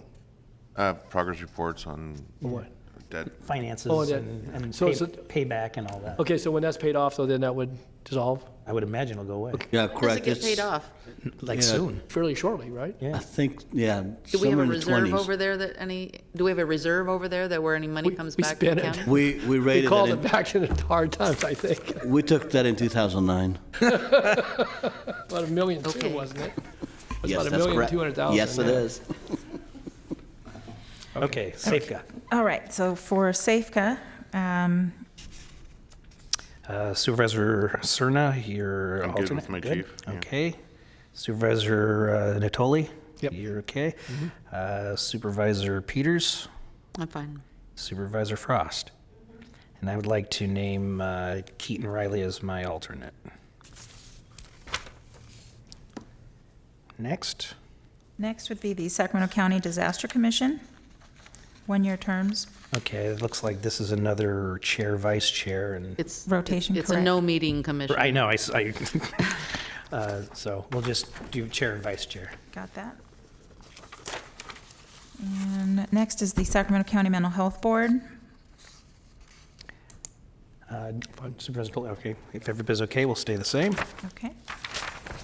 Sacramento County Public Facilities Financing Corporation. This is also a rotation of the chair and vice chair. What's the deal with this one? Nav?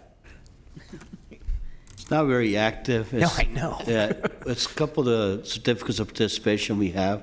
We have to make annual reports back to you. and we have to name who the chair and the vice chair every year on it. Okay, well, Might sign a certificate now and then. okay. Might be a tax certificate that comes through that we And got we'll to just sign. move the chair to the president CEO and the vice chair, the vice president, and have the membership of all the others. Okay, we'll do the rotation there. Next is the Sacramento Employment and Training Agency.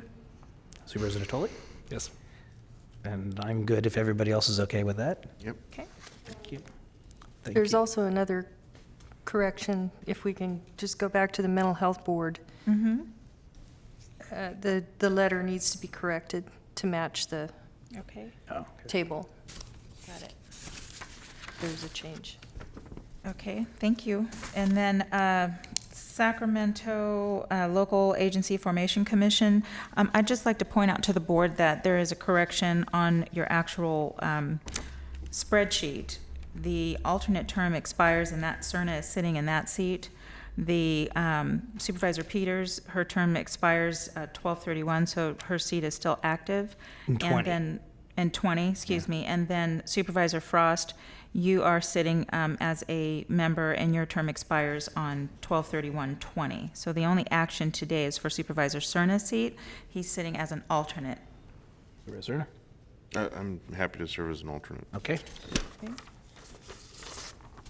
And then I do have another correction for Sacramento Public Library Authority Governing Board for Supervisor Cerna's alternate. That is Karina Talamantes. Right. Correct. And then for Sacramento Regional Solid Waste Authority,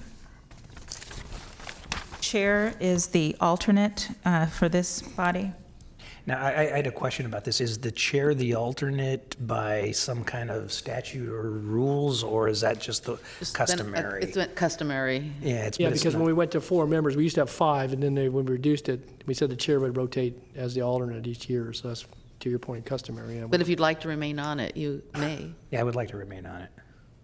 Okay, So we'll just have all the membership on there. and you're fine with that? Okay. I'm fine being the alternate, yes. Oh, you No, want to we be, can't. No, yeah, you got Yeah, that one. someone has to. be the alternate? Yeah, so then Who would like to be the alternate? E. Rochambeau, folks. I That's fine, I was alternate this year. sometimes have a built-in conflict with state service. We'll make Supervisor Cerna the alternate, and welcome Supervisor Peters. As the Look forward to member. having you. Got it.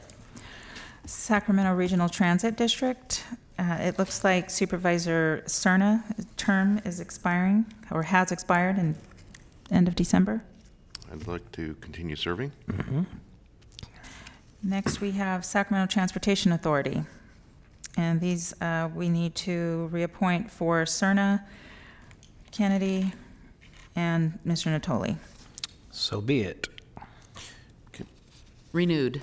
Can I ask a question about that? Yes. All 5 of us serve by design. Yeah. So why do we have terms?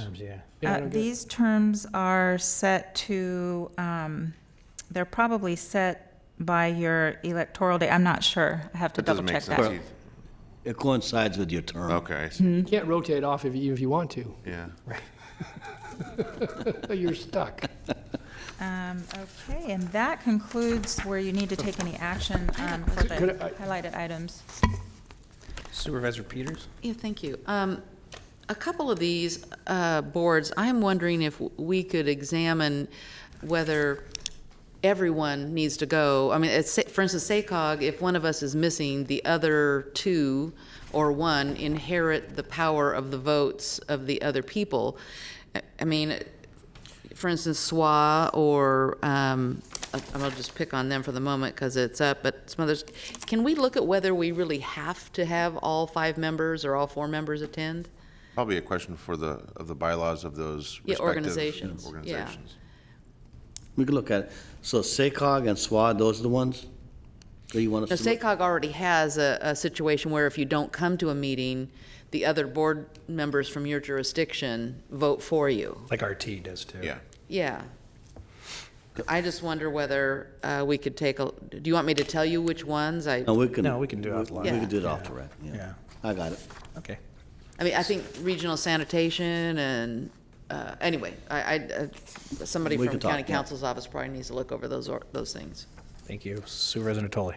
Yeah, I wanted to go back to the Delta Conservancy. That one, previously Jimmy Yee had served on it, and then I've served on it for the last few years. But there's sometimes a conflict with regional sanitation, although this year may be eliminated because we're going to meet probably more regularly, just once a month, and so some of that conflict will. But we had Don Thomas, who was a former county employee, retired. I guess back as an annuitant, a couple of days a week.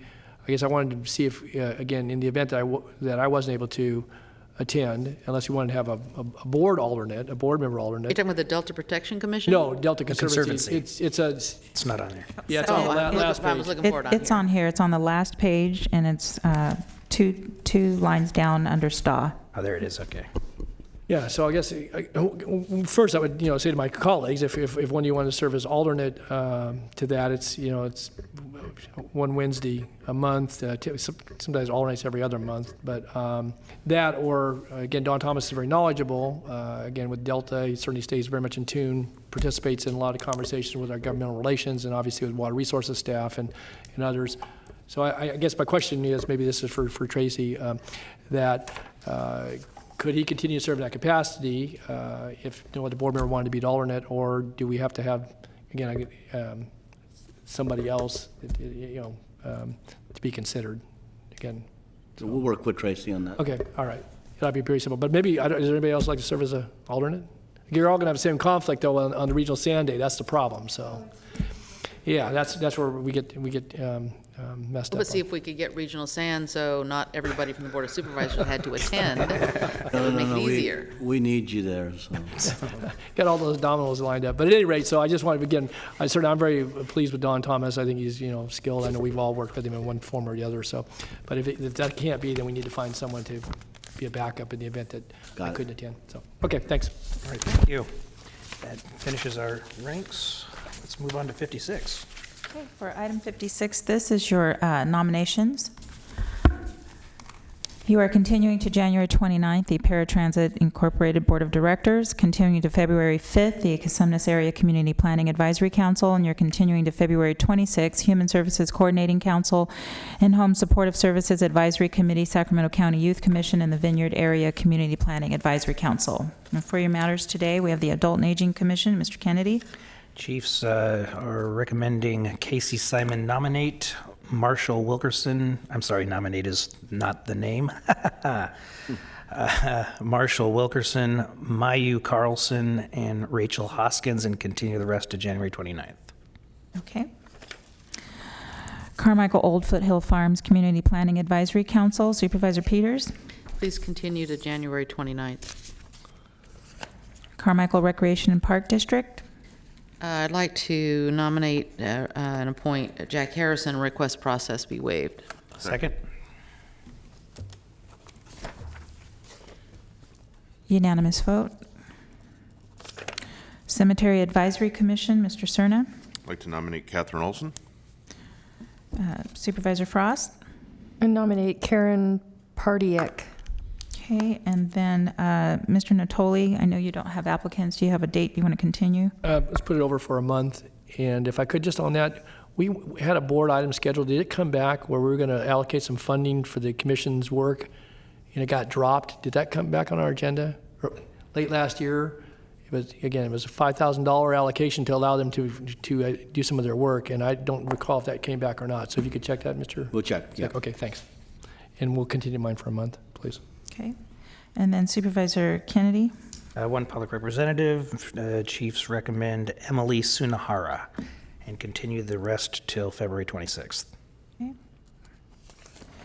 Cordova Community Planning Advisory Council, Supervisor Peters. Please continue to January 29th. And Mr. Natoli. Yes, we're doing the interview tomorrow, so yeah, we'll put it over to the 29th, please. Developmental Disabilities Planning and Advisory Council. Chiefs recommend Sarah Stricker, Susan Gilmore, Michael Helton, and Patty Pacheco, and continue the rest of February 5th. Okay. Disability Advisory Commission, Mr. Kennedy.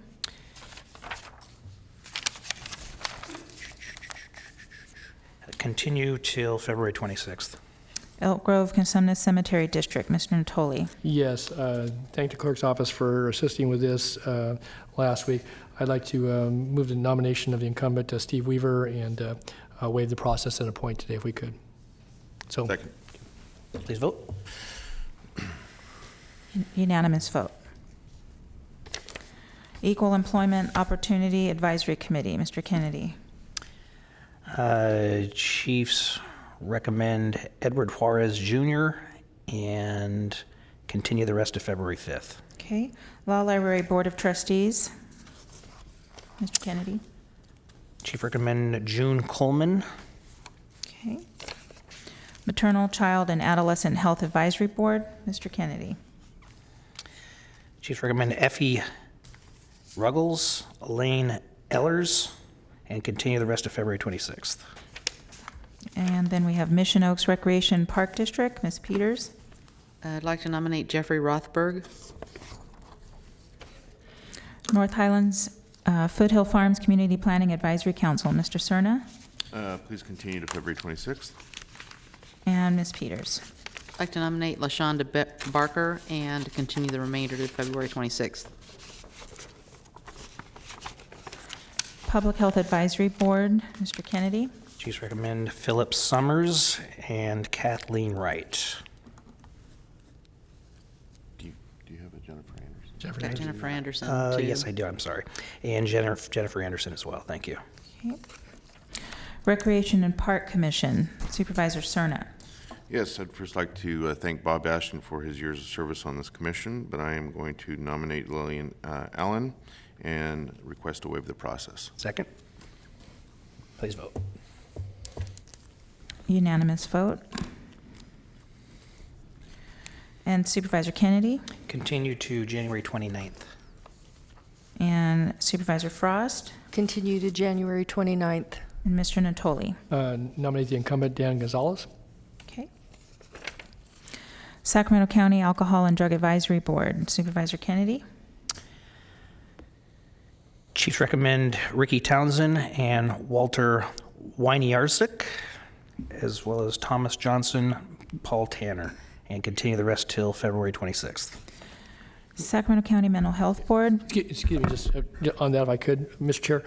We have an opening for a public student representative, and it was suggested that there might be interest by a youth commissioner and maybe wanting to serve. That might be a good pool of folks to see, again, for the Alcohol and Drug Advisory Board. So it may be that we can work through the clerk's office to see if one of our youth commissioners might be interested in that public student representative on the Drug and Alcohol Advisory Board. Okay. Thank you. Thanks. Great. Okay, where are we? Sacramento Housing and Redevelopment Commission. No, Did we do County that? Mental Health Board. Oh, sorry, guys. Sacramento County Mental Health Board, Mr. Cerna. I'd like to reappoint Maria Padeo Castro. Supervisor Peters. Please continue to January 29th. Supervisor Frost. Please continue to January 29th. And Mr. Natoli. Likewise. Sacramento Housing and Redevelopment Commission, Mr. Cerna. Please I'm sorry. No, I'd like to reappoint Cecily Nunley. And Mr. Kennedy. Please continue to February 26th. Okay. Sylvan Cemetery District, Supervisor Frost. I'd like to reappoint Jean Duncan, James Monteaton, Tanya Wagner. Okay, and this concludes your nominations. Okay, thank you. Is there anything else, Mr. Gill? Nope, closed session. All right, it's going to be a short closed session, or? I believe so. Okay. Then we will recess to closed session.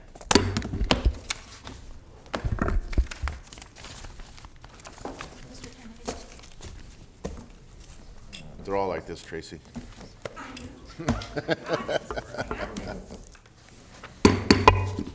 Call back to order this meeting of the Sacramento County Board of Supervisors. Would the clerk please call the roll to establish a quorum? Yes, Supervisor Cerna. Here. Frost. Here. Natoli. Here. Peters. Here. Kennedy. Here. And you have a quorum.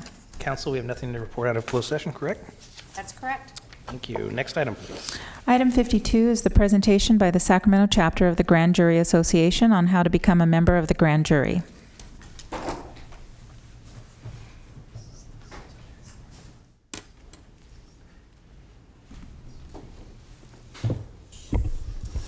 Good afternoon, Supervisor Kennedy and members of the board. I'm Patricia Gaiman, and I'm president of the Grand Jurors Association of Sacramento County. It's composed of former members of the grand jury. We have two major goals. One is to inform the citizenry about what the grand jury does, and the second one is to encourage interested people to apply to become members of the grand jury. And that's why we so appreciate the time on your agenda, because we know you have a number of people who view the proceedings here, and they obviously have an interest in government, so perhaps they would be also interested in applying for the grand jury, and this is a way for us to reach people who are potential grand jurors. One of the things, of course, that is confusing for a lot of people is what the grand jury does and how it relates to trial court jurors. And we know you get the summons to go to trial court, and you have to decide whether somebody's guilty or innocent or who gets money and doesn't. That's not, of course, what the grand jury does. The grand jury is service for a year. The service starts in July 1st and is concluded in June 30th of the following year. It meets as a part-time job. It's 12 or 15 hours to 25 to 30 hours a week. And it is in charge of looking at government operations for the governments within the county. That means the county. That means the 7 cities within the county. That means the 14 school districts, including the Los Rios Community College District. That means the 84 special districts, 20 of which are yours, and the 12 joint powers agreements. So the area that they can look at is very broad. So in a word, the grand jury is the local government watchdog. A grand juror must be impartial, open-minded, closed-mouthed, because everything the grand jury does is confidential by law, patient, respectful of the opinions of others, and willing to work as a team. Legally, a grand juror must be 18 years old, a citizen of the United States for a year, and a county resident for a year. Must be able to communicate orally and in writing. There are 19 people on the grand jury and 11 alternates. There is pay associated with a grand jury, but nobody ever gets rich on it. It's $30 a meeting, not to exceed 2 meetings a day, even if meetings exceed 2 meetings a day. It's really basically a part-time job, as I said, and vacations are allowed. All work is done by committee. Important also to note is that there's mileage included, particularly important for the more outlying areas, and parking. The grand jury investigates and reports on the accounts, records, operations, functions of the governmental entities within the county. The grand jury tours the detention facilities within the county by law, and those include the 2 state prisons in Folsom, the county jail, and the Rio Casunas Correctional Center, and any juvenile facilities. The grand jury can tour any local government facility that it would like. The grand jury reviews complaints that it receives from the citizenry, and the citizens can make complaints either by letter to the grand jury. The address is on the website, or there is a form that the people can use to submit a complaint that will go to the grand jury, and it will be considered. The grand jury issues a report at the end, June 30th every year. This is a copy of one of the reports. Copies of these are available on the website, and I would suggest that anybody who's going to apply should take a look at those. The applications are due January 26th, and application forms are available on the website. So if people are interested in applying, they've got about 2 weeks to do that. There will be an orientation meeting in February, at which time Judge Russell Hom, who is the advisor judge, will go through the importance and the seriousness of being on the grand jury. And then sitting grand jury members will talk to folks about what it's really like to be on the grand jury. In June, there's a drawing from the list that have been nominated by the judges and if they all gather in the judges' courtroom, and the names are put into a bingo cage, and their names are drawn out one at a time in random fashion until 19 jurors are selected and 11 alternates. And at that time, the new grand jurors are sworn in, and they will take their office July 1. So that's just a brief rundown of what is involved with the grand jury and how one can get on the grand jury. And certainly appreciate your attention and hopefully the attention of your viewers. And if I can answer any questions for you, I'd be happy to. Well, since you have this vast television audience watching you, is there some place that people can get a hold of you if they're interested in looking more into this? Is there a website? The best thing for them to do is to go on the website, because the website has tons of information, more than I could give you here. And they can always call the grand jury office.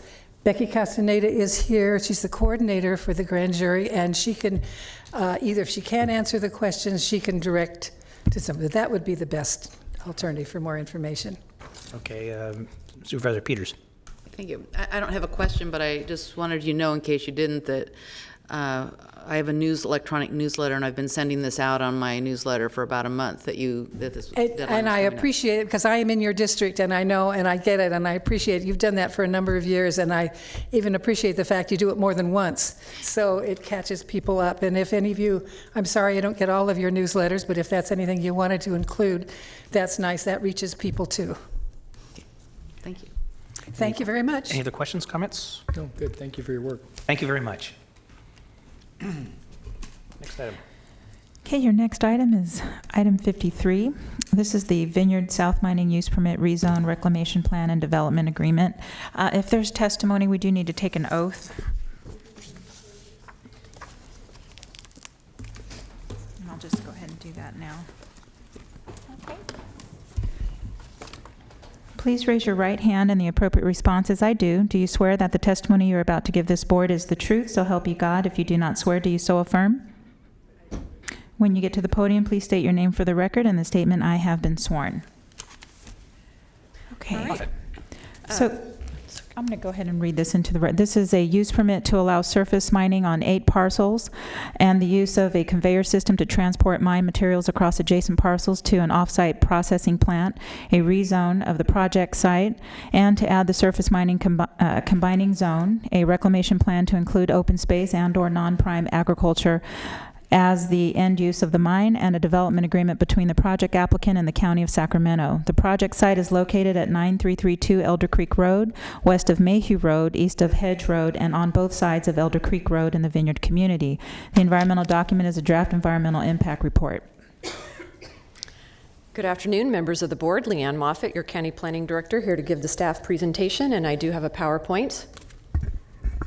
So the location of this project is 9332 Elder Creek Road. It is west of Mayhew, east of Hedge, and it is on both the north and south sides of Elder Creek Road in the Vineyard community. This slide shows an outline of the project site in the red border there. And the requested entitlements are a use permit to allow for surface mining on 8 parcels totaling 169.6 acres, of which mining will excavate approximately 146 acres of the site. There's also a conveyor system to transport mined materials across adjacent parcels to an off-site processing plant. There is a need for a rezone of 2.6 acres to move a small piece of the property from ag-res into the light industrial zone, and adding the surface mining combining zone to 164.6 acres. There's a reclamation plan to address the closure of the mine, which will include the use of the space as open space or non-prime ag at the end of the use of the mine. And there's a development agreement via ordinance between the applicant and the County of Sacramento. The mine will be mined in phases. This graphic shows phase 1A starting on the upper right, phase 1B, phase 2A on the lower left, upper left, and 2B on the lower left. And that relates to the details of some of the conditions. We also have a graphic showing the undercrossing locations, and in this case, you need to adjust your mental north. North is on the left of the slide. So the undercrossings are on the left of the slide, which is really on the north end of the project site where they will be constructed under Elder Creek Road. This slide shows the conveyor system, the vast majority of which is an existing conveyor system going from the current granite mine, which is being closed out, which is in the green on the lower left part of this aerial. And that conveyor goes all the way up to the north to the granite plant. And so there will be a little new conveyor segment in the yellow dashed lines that will hook down to the new mine, and then we'll use that existing conveyor system. So the plan that Granite has is to use the conveyor. It does cross Tykert properties, and so they have an agreement with Tykert in order to access that property, and so it is much less expensive for them to use the conveyor system, and that is their intent. The use permit does allow the use of trucks were that agreement to not happen, but that is not the intent of the project. Some of the key points here: the use permit has a 10-year expiration date that can be found in condition number 4 of attachment 2. The reclamation plan allows 3 years to complete reclamation to the open space and non-prime ag as an end use. The mining excavation must remain at least 100 feet from the Elder Creek Channel. There is a development agreement with a cents per ton component where a small piece of the fees essentially are allowed to go to a nonprofit, and Granite has selected the Splash program at Mather as their nonprofit. So that is covered in the development agreement. I'm going to talk about that a little bit more at the end of my presentation. As I mentioned, there are 2 options for transporting aggregate. The one that is intended to be utilized is the conveyor system. But as I indicated, while the trucks are more expensive and not their desired outcome, the use permit does address that, along with a bunch of conditions having to do with road improvements that would have to be made if a truck option were used, and conditions of approval limiting PM peak hour trucks and other provisions in the conditions. I mentioned the 2 undercrossings, and the applicant has requested the option to perform nighttime hauling operations for a maximum of 170 nights per year in condition 5 in the event that were to have to happen. A summary of impacts: there was a full EIR that was prepared for this, and that is in the record, and the board has that thorough environmental impact report. The EIR has identified the following impacts as significant and unavoidable: aesthetics, air quality associated with NOx emissions, nighttime off-site haul truck noise impacts. There were several impacts that were significant but were able to be reduced to less than significant level through the imposition of mitigation measures. Those are on public services, hydrology, transportation, biological impacts, cultural and hazardous materials.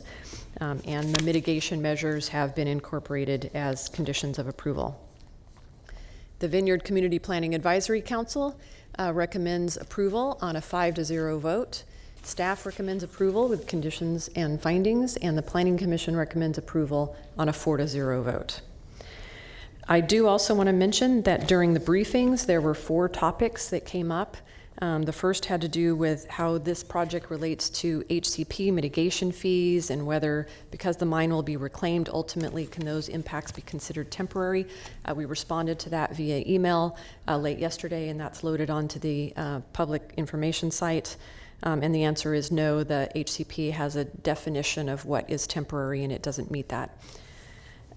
There were 3 additional questions, and I actually have a couple of overheads, and I believe the board has those to address those.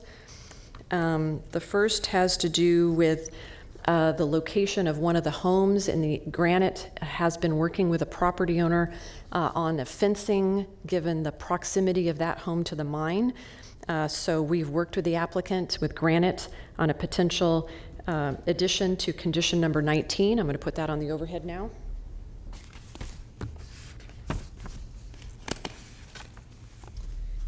So that That condition would have the operator working with that property owner to meet the noise mitigation with a wall or fence that meets the needs of that property owner. So that's the addition to condition number 19. We've also, a third topic that came up had to do with notification to the county in the event that the trucks had to be used rather than the conveyor system. So we are proposing the addition of condition number 83 that would trigger a notification to the county. And then the final fourth topic had to do with were there an evolution of the SPLASH program to a successor entity. We are proposing to add a clause in page 10 of the development agreement in this section to specify the nonprofit foundation known as Sacramento Splash and located in Mather, California, or a successor entity agreed upon by Granite and County. So that would tie it to the Splash entity. They would have to be a specific successor to Splash. Okay.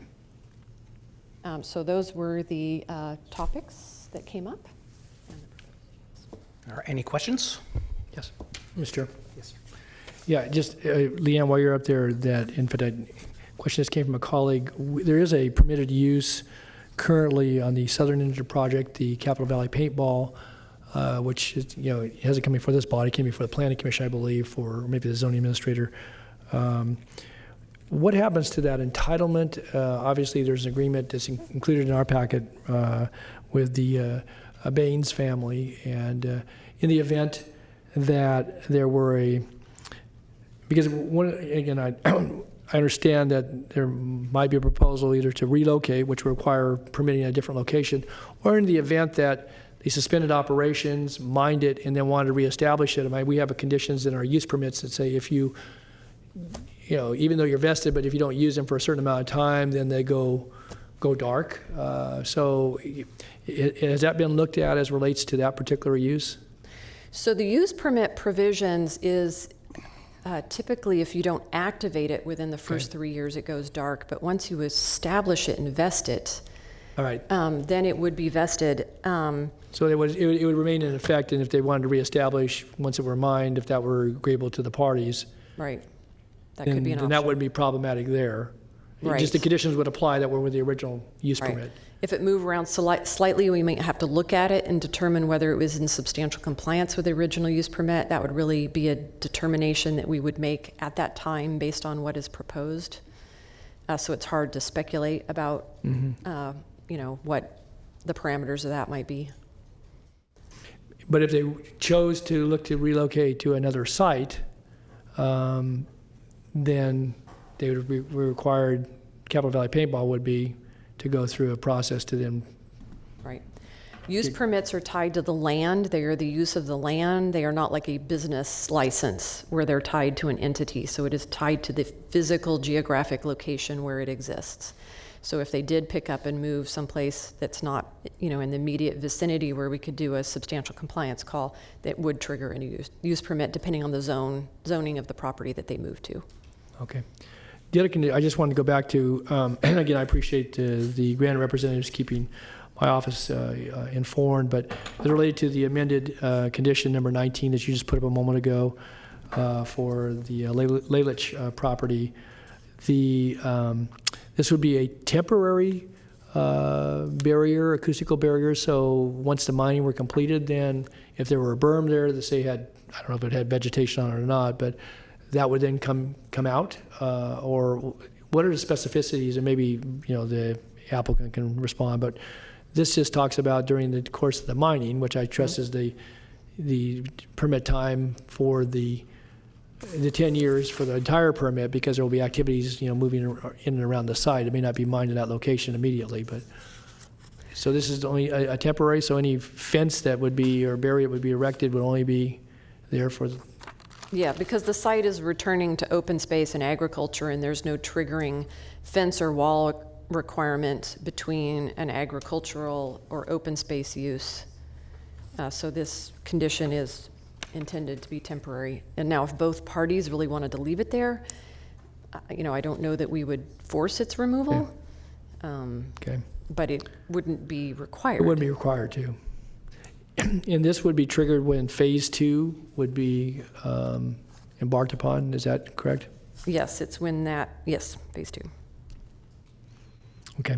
Just one other question then at this juncture is that with the other in holdings that are, either touching and or in some cases surrounded by the proposed mining activity, have we, as staff, I did read the environmental document, saw some of the comments, one related to obviously what we just spoke about a moment ago on the noise, and then also I think there was a question maybe at the Planning Commission hearing regarding water, the depth of water, and any impacts that would be assessed in any environmental document. But was there any other correspondence with staff beyond what was included in the environmental document? To my knowledge, my office hasn't received any additional communication from folks. I just wanted to be clear.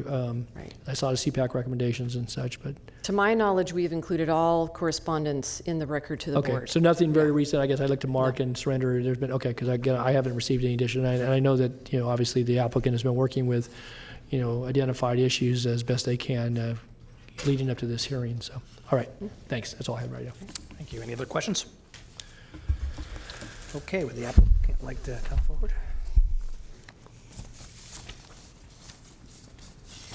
Welcome, Ms. Lofgren. Thank you, Chair Kennedy and members of the board. My name is Martha Lofgren, and I have been sworn. Here to represent Granite as their legal counsel. We have several members of the Granite team who are here if you have any specific questions. First, I wanted to acknowledge that Mike Tatusco, the Regional Vice President and Area Manager for Granite, is present in the audience. We also have Pete Dwelly, the Senior Resource Development Manager, who's been actively involved in the project, is a licensed engineer and can answer questions. We have Yasha Saber from Compass Land Group, who has served as the project consultant and really the liaison with all of the technical consultants, and Alicia Waddell Parker, who is the Environmental Services Administrator with Granite. This mining permit has been given an incredible amount of attention and priority by the county, and we wanted to acknowledge and thank all of the county staff who are here for their assistance. The way this project timeline worked, we pretty much infringed on staff's Thanksgiving, Christmas, and New Year's, and I think that went from all levels, from the county executive's office down, all the way with the city clerk's assistants. So we appreciate everybody's assistance in getting the project before you today. It's been important to bring this project forward because Granite, as a mining operator of about 60 years in Sacramento County, is depleting its reserves at its current vineyard project, and this will be an adjunct or an add-on to that to allow Granite to take advantage of an existing conveyor system, use the existing conveyor, transport the materials to their existing Bradshaw plant, and we think have the least amount of environmental impacts that a mining operation typically will have. It is a phased mining plan, and the phases are intended to avoid the most significant environmental areas early on in the project. That's why it was phased with the county's input and advice, the way it's shown in the environmental impact report. Supervisor Natoli, I'll respond to the questions and certainly willing to answer anything in more detail. Yasha Saber will probably have to assist me with any technical questions, but I can give you a high-level response. First, I wanted to acknowledge that Granite is in agreement and has authorized me to say that they're in agreement with the 2 new conditions of approval and also the amendment to the development agreement, so those revisions are fine. With respect to condition number 19 and the question about whether it would be temporary or permanent, the way the language reads is that the materials would, subdivision B, it says that the barrier will consist of materials that meet the required noise mitigation and are agreed to by the property owner and operator. So if materials are permanent, Granite will agree to permanent materials. We do have Mrs. Ladlich's son-in-law is present today, and I was able to give him a copy of this condition before the meeting started, and so I think he has reviewed it, and hopefully it's acceptable. And we are meeting with the family tomorrow to talk about what type of fencing she would like to have, so we don't plan to wait until phase 2 to figure it out. We plan to resolve it right away. With respect to the paintball facility, I agree with the information that Ms. Moffett gave to you. Also wanted to let the board members know that Granite has a private agreement with the paintball operator, and they are going to undertake to help him with permitting a new paintball facility. So I think he clearly understands that he has to go through a permanent process in order to move the paintball facility. And if a suitable location hasn't been found, Granite has a provision for compensating him for that. So we think through the private agreement that issue has most likely been acknowledged. We do have a PowerPoint presentation, which we don't need to go through in any detail. If Yasha needs to refer to any of those slides in response to questions, we're happy to do so. But with that, I will conclude my comments and offer to answer any questions or turn it over to my colleague. Supervisor Natoli. Yeah, just thank you, Martha, for your response. Let me just, a couple items then. So you indicated that Ms. Lelich's son is in the audience today. And I know that in her comments to the environmental document, as we spoke about last week, she referenced, obviously, she's an avid gardener, and the granddaughter is there often, and that concerns. And so I think the work that's been done since you even visited with me last to have the agreement to figure out something that's going to be, hopefully, deal with noise and or dust, like she mentioned, the prevailing winds, but also be something that might be aesthetic in the standpoint that yes. Would, be something that certainly Granite and the neighboring property owner could, be pleased with. So I find that, certainly satisfactory. And I guess if there's any other concerns or comments, obviously folks are present, they can weigh in before this hearing's over. I did want to note that on condition 83, and maybe Yasha was going to cover this, but that my suggestion regarding this, that we at least have some notice, because my understanding is the conveyor pathway has been secured, and that there's a high level of confidence that will go forward with the conveyor and not have to use the truck option. But in the event that for some reason that didn't come to pass, I think that was the interest here. But you may want to just share, because I know you've, again, even since the Planning Commission hearing, have, I think, done further work, you, Pete, and others, to I think secure the pathway for the conveyor. So there is a I believe it's a license agreement between Granite and Teichert for the continued use of that conveyor, and that was entered into, I believe, about a year ago, probably just slightly over a year ago. It's in place. The two companies are cooperating very well in connection with the use of that conveyor system, and we have no reason to think that will change. It actually would be very expensive for Granite to haul by truck, so that's not their intention. So if there was a disruption in the opportunity to use the conveyor, Granite will be working very hard to kind of fix that, because there's actually no 1 or 2 day opportunity to use trucks. The minute Granite starts intending to use trucks, they have to do these road improvements. So there's a strong incentive to continue to work, as they have been for years with Teichert, to keep using the conveyor. Okay, good. And thank you for that information.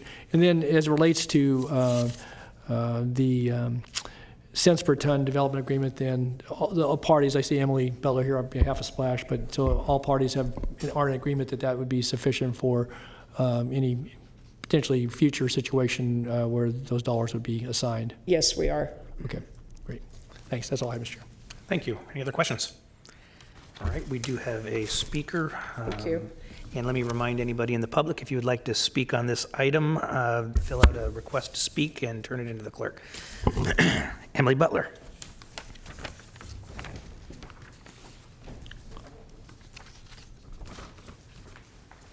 Good afternoon, Mr. Chair, members of the board. My name is Emily Butler, and I am the Executive Director of Sacramento Splash.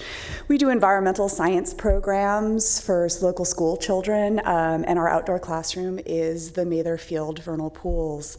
So I got that phone call last week that every executive director dreams about, which is out of the blue, somebody would like to give you money to pursue your mission and programs. And so I really just wanted to take this opportunity to publicly thank Granite for bringing us into the development agreement, Supervisor Natoli for suggesting that and helping to shepherd it, and also to the County of Sacramento for having the foresight to create the cents per ton program in order to create consistent funding streams for good causes in the community. As you all know, we have been challenged to reinvent our business model with some changes to the funding streams. And And this will provide scholarships for about 1,000 students a year to be able to continue in this program. So thank you so much. Good, thank you. Any other questions? Mr. Chair, could I just, because I know you've asked, just for the, and I don't know who they are, the Laliches, the family, so did those, I don't know who the folks are that are in the audience, does that condition seem to address the issue relative to noise and such, the interface between Granite and? You'll have to, can you come and, for the record? If Can you speak at the podium for the record? Yeah, because I know you didn't sign up. I'm curious. I wanted to be sure that we'd. Your walk will take longer than what you have to say, but it's still important to get it on the record. Thank you. Thanks, Mr. Chair. Hi, my name is Ben Mady. My mother-in-law, Anna Lalich, lives at that property. Okay. If I could categorize in two main things, what you just asked about noise, dust, aesthetics, right. The other main thing that was in her letter that I helped her send was regarding the availability of groundwater and if the wells used for dust suppression source water would have any effect on her well because her property is on well water only. Okay, good. Thanks. Mr. Chair, maybe somebody could, Leanne, I think that was included in an environmental document relative to the water and if there's going to be any follow-up testing relative to depth or any issues there. Obviously, people looked at this because I asked you about it yesterday. So right. So the CEQA document did analyze effects, potential impacts to water. It concluded, there's an existing mine to the north that is being closed out, and then this mine to the south. Those two mines are at about the same depth, approximately the same depth. There's not been water quality impacts from operations on that northern mine, and so the technical analysis for this mine also showed that there would not be a negative impact on water quality. It also concluded that there would not be a negative impact to nearby wells from the use of water to abate dust. Again, fairly similar in terms of the amount of water needed from the mine that's being closed out to the north, a slightly different location, obviously, but also that the water use for dust control would be substantially less than what would be needed to actually do agriculture on the site. So the CEQA document did look at those items. Leanne, if I could, so did the wells that are going to be utilized for either dust control or for other purposes as the site is mined, have those been identified? The particular wells, are they going to, I'm not sure if I know exactly where the wells are. I might have to have the. Or are they going to drill a new well? I guess that's my question. I actually don't know that technical answer.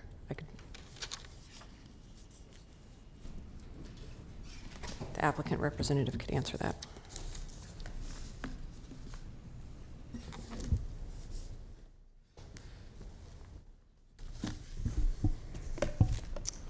Nope. Mr. Chairman, members of the board, my name is Yasha Saber. I've been sworn in. Mr. Natoli, to answer your questions, the intent is to use the existing wells that previously supplied domestic water to some of the residences in the north portion of the project for dust control. If we need to install a new well, if those wells don't produce at the levels that we expect they would, then we've requested the ability to install up to 3 new wells.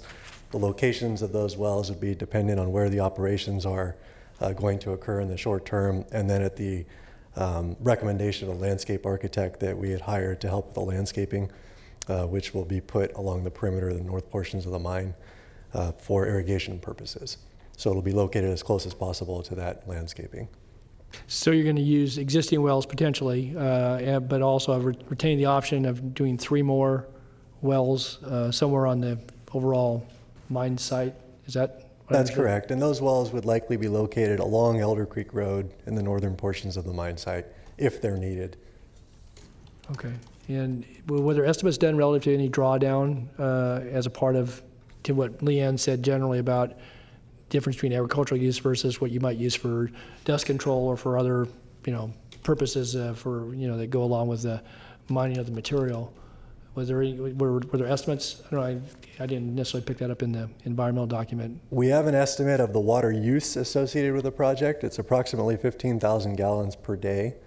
In a maximum day scenario, when most of the stripping activity and some mining is happening at the same time, the water demand could be as much as 50,000 gallons, but that would be very infrequent. Okay. We compared that water demand with the average agricultural use in the area, which amounts to about 4 acres of crop irrigation. So it's fairly minor. It's consistent with the amount of water that Granite's been using for about 16 years of the neighboring Vineyard mine to the north. In fact, that mine's footprint is significantly larger than this mine, so it's likely that the actual water consumption would be even less than that. There's plenty of groundwater available, and it's deeper than the mining depth. So we've had no issue with water supply in the past with any of the existing mining operation. Okay. Just one other question.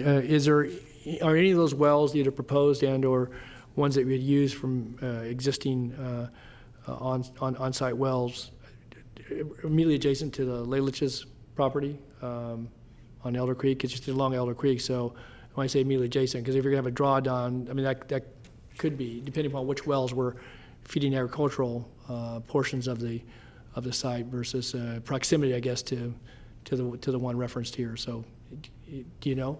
The closest existing well is on the northern portion of the southwest pit property, just on the south side of Elder Creek Road. There used to be a residence on that property, which is approximately 40-acre property. In the north portion there's existing well site that used to service the home that was there. That home's been demolished years ago. Then there are 2 wells on the north side of Elder Creek Road as well. If there were a new well installed for dust control purposes, most likely that well would probably be on the eastern portion of the project because that's where the first phase of the mining operation will go. Which then pulls us quite a bit distance away from the adjacent neighboring property. That's correct. It would be furthest away from the Lalich property. Is that something that by condition that you would find acceptable, that, just as you described, that would be the a plan to do that, recognizing that, there might be some reason why that couldn't occur, but that seems to make sense to me, and then that's where the mining is going to occur. I think it would alleviate some of the concerns that maybe have been expressed here today or in writing previously.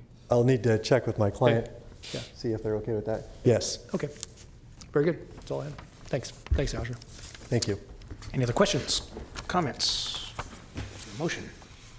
Okay, Mr. Chair, then I know I have a series of motions that go with this as outlined by Leanne, and maybe we can capture that last notation, Leanne, via condition or however it gets addressed. I saw they nodded heads, and Yasha said yes on the record.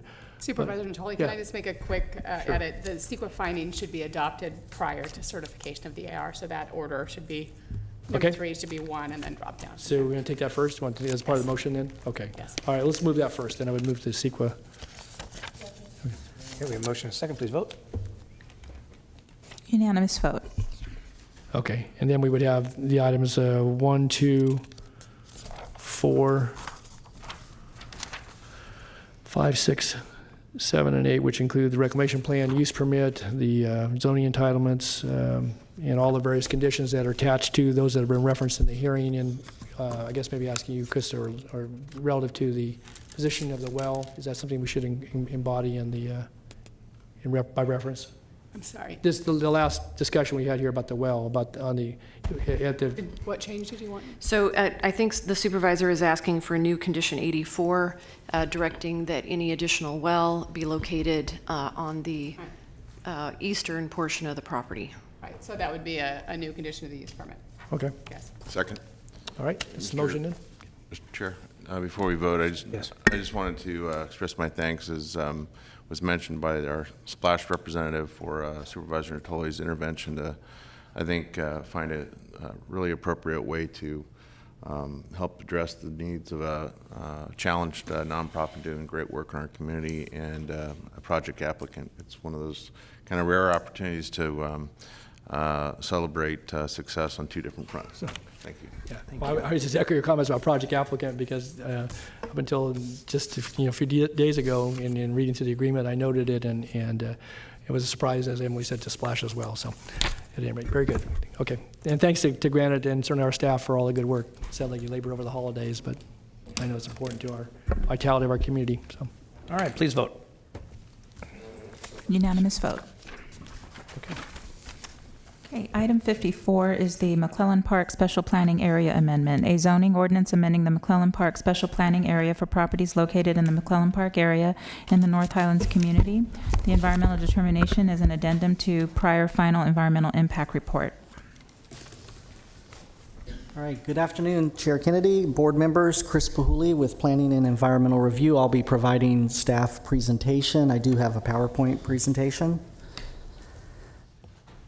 So the item before the board for consideration, oops, that's not mine. Give them time to get it together.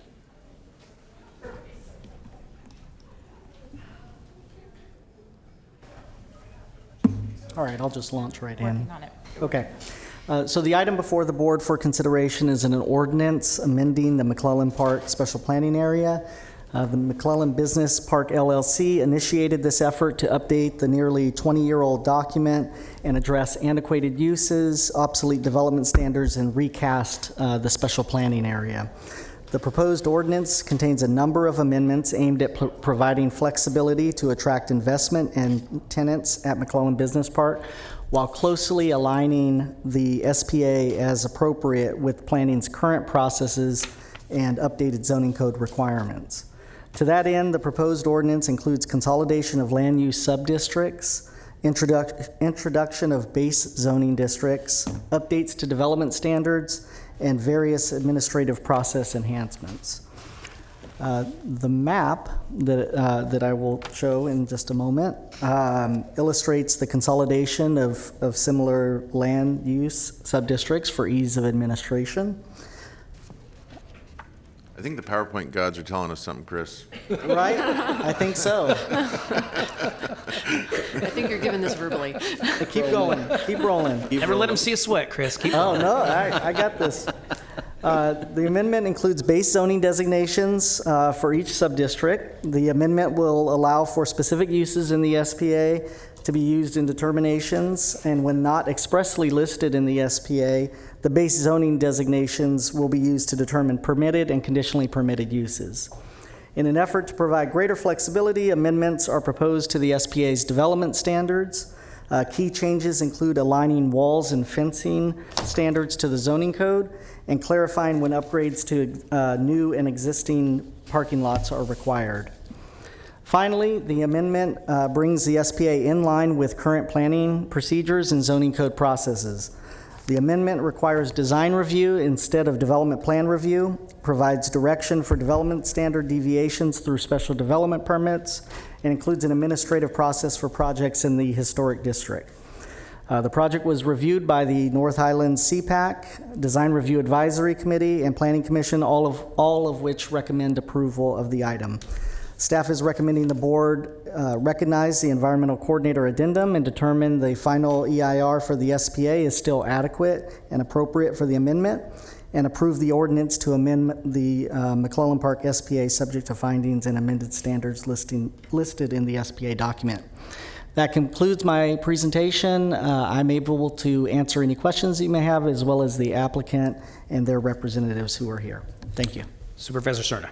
Thank you. Mr. Chair, do we have any speakers on this? We do not. Okay. So I'm certainly proud to move the item today. And let me just summarize the detailed report that Chris just gave. This set of actions today is going to permit both the county and McClellan Business Park to, I think, better achieve their respective missions. And I want to thank our planning staff, certainly McClellan Business Park for their collective effort over several months to get us to this point, because I think this really spells out a brighter roadmap for us to achieve what we both want for that part of the county. So happy to move it. Second. We have a motion and a second. Is there any other discussion or questions? Please vote. Unanimous vote.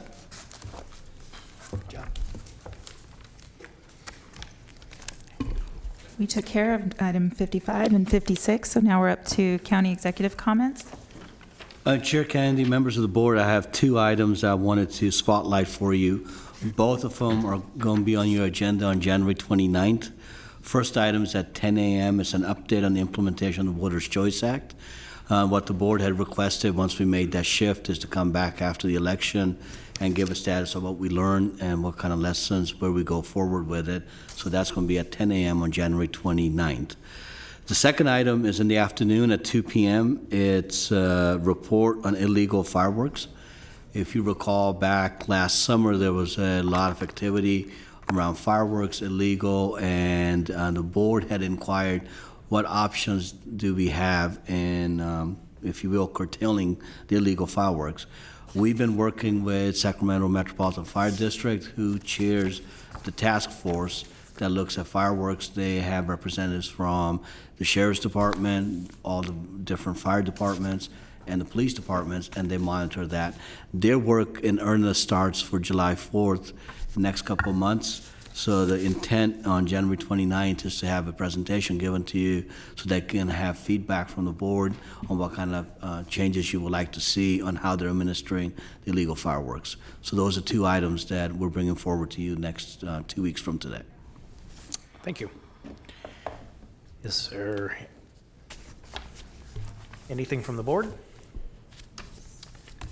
Mr. Natoli? Okay. Yeah, this is on our communications, a couple of different points. We had three, and I mentioned this to the county executive briefing yesterday, 3 letters from communication providers, AT&T, Sprint, and T-Mobile, basically requesting significant refunds for property taxes paid in 2014-15.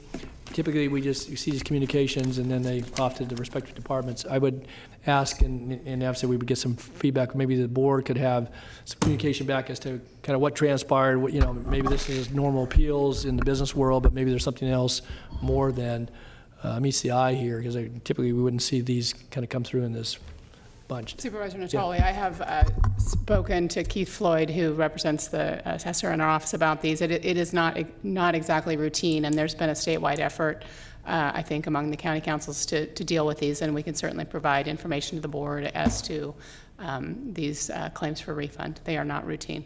Okay, and again, if there's things that we need to do from a policy level, I know you'll bring those to us, but I mean, if there's some, this goes back, but if there's other moves afoot that we should be aware of, that either through the association or certainly through our CSAC representation, we need to do that too. So we will do that. We'll work with the county council's office. Okay. The other one is, very quickly, and I spoke with Mr. Vicari just before we came in the session on item 74. Just wanted, this has been long in the works, it's the contract for the bridge replacements on Ione Road Bridge, Ione Michigan Bar Road. There is a business out there, the Sacramento Valley Shooting Club, used to be the Folsom Gun Club, been permitted use out there for well over 2 decades, and the operator of that facility called in, and I don't know whether we made contact with them initially, but very concerned about, for the road closure, which will be for a good part of the construction months of this upcoming calendar year, that there might be some alternative plans for allowing folks to get to and from their facility. And I have not spoken with the gentleman. I just wanted to give you a heads up now, because that just came in today, and other supervisors may be contacted as well, because their membership is pretty broad.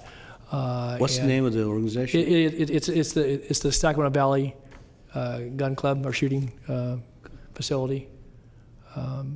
Okay. I'll talk to Ron. Yeah, they have a use permit. They've been permitted. They moved from Folsom many years ago out there. So Ron was going to check on it, and I didn't want to get out ahead of him, but I just wanted to know, because the contract award, we're going forward to do the project. So we may need to work with that's about the only use besides farming and ranching that I can think of that might be affected out there. So, okay, thanks. That's all I have. Supervisor Cerna. Thank you, Mr. Chair. Just wanted to make mention of the fact that today would have been the Reverend Dr. Martin Luther King's 90th birthday. And as we all are well aware on this board, about this time of year, we all look forward to, as the rest of the community does, to participate in various activities celebrating the legacy of the late Reverend Dr. Martin Luther King, Jr. And I also wanted to note that on Monday, January 21st, there will be the March for the Dream, which has become a great tradition here in our community. There This is a march, a community march. There are 2 starting places for the march.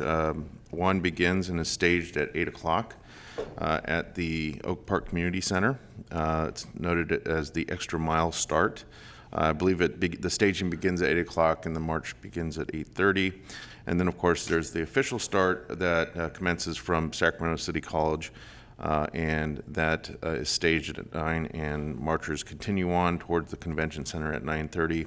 And then there is a review stand located at the convention center where I believe activities start at 11:15. So I know I'll be out there, perhaps as others are from this board, and certainly our colleagues from other elected boards and commissions from across the county and the region, and I look forward to seeing everyone out there on Monday. Thank you. Supervisor Frost. I have an adjournment for a very beloved community member, and his name is Charles Wilder Jr. Charles Wilder Jr. was born on April 2, 1940 in Reynolds, Georgia, to the late sharecropper Charlie Wilder Sr. and Mary Crawford Wilder. To this union, 4 children were born: Margaret, Charles, Arthur, and Daisy. Charles was known as Charlie growing up in Georgia and later known as Dad, G-Pa, Wilder, Coach, Chuck, Big Chuck, and C-Dub. Charles attended Eureka High School in Butler, Georgia, and graduated in 1957. He enlisted in the United States Air Force on April 5, 1961. While stationed at Luke Air Force Base in Glendale, Arizona, Charles met the love of his life, Zipporah Jean Wilder, in October 1965.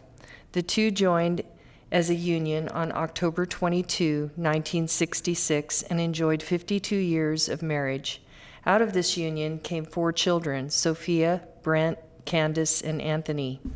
Charles was stationed in Arizona, Michigan, Guam, North Dakota, and McClellan Air Force Base in North Highlands, California, where he retired as a master sergeant after serving 23 years in the Air Force. He also continued his education while serving in the Air Force and instilled the value of higher education to his children. While in the Air Force, Charles played basketball and eventually began coaching the men's Air Force basketball teams. Following retirement, Charles continued working as a civil servant at McClellan Air Force Base for an additional 12 years. During the 80s, Charles coached baseball in the McClellan Little League, and in 1984 began coaching at Center High School. He coached basketball, football, and baseball at Center High School. Over the years, Charles coached AAU basketball, traveled to Amsterdam and Austria as a coach for People to People, and coached Optimus basketball games at Center High School. He was also one of the founders of the Sacramento Youth Basketball League. Throughout the years of coaching, Charles always attended the sporting events of his children and was often the parent chauffeur. Charles rounded out his coaching career at Cosumnes River College as the assistant coach for the men's basketball team for 19 years. He coached alongside head coach Jim Clark and James Giacomazzi. Charles has coached and mentored many athletes in and around Sacramento and the North Highlands community since 1978, including his own sons. He became a member of the New Testament Baptist Church in the 90s and later on became a deacon serving on the administrative board. Charles helped found Valley Redemptive Church in Fair Oaks, California, and immersed himself in the Lord's work at Valley Redemptive Church as an administrator while serving as a co-chairman of the co-chairman of the deacon board and training new deacons. He was also a chairman of the membership, home ministry, and visitation committees and the coordinator for the Brotherhood. Charles enjoyed serving in the ministry and community outreach. Charles enjoyed traveling with his wife every summer to family reunions in Georgia, Texas, Alabama, New Jersey, Southern California. While relaxing at home, Charles enjoyed watching his favorite television shows and NFL team Dallas Cowboys and NBA teams Sacramento Kings. Charles also loved to showcase his barbecue skills, which he used as a means to fellowship with his family and friends, and is known for his specialty barbecue ribs and spaghetti.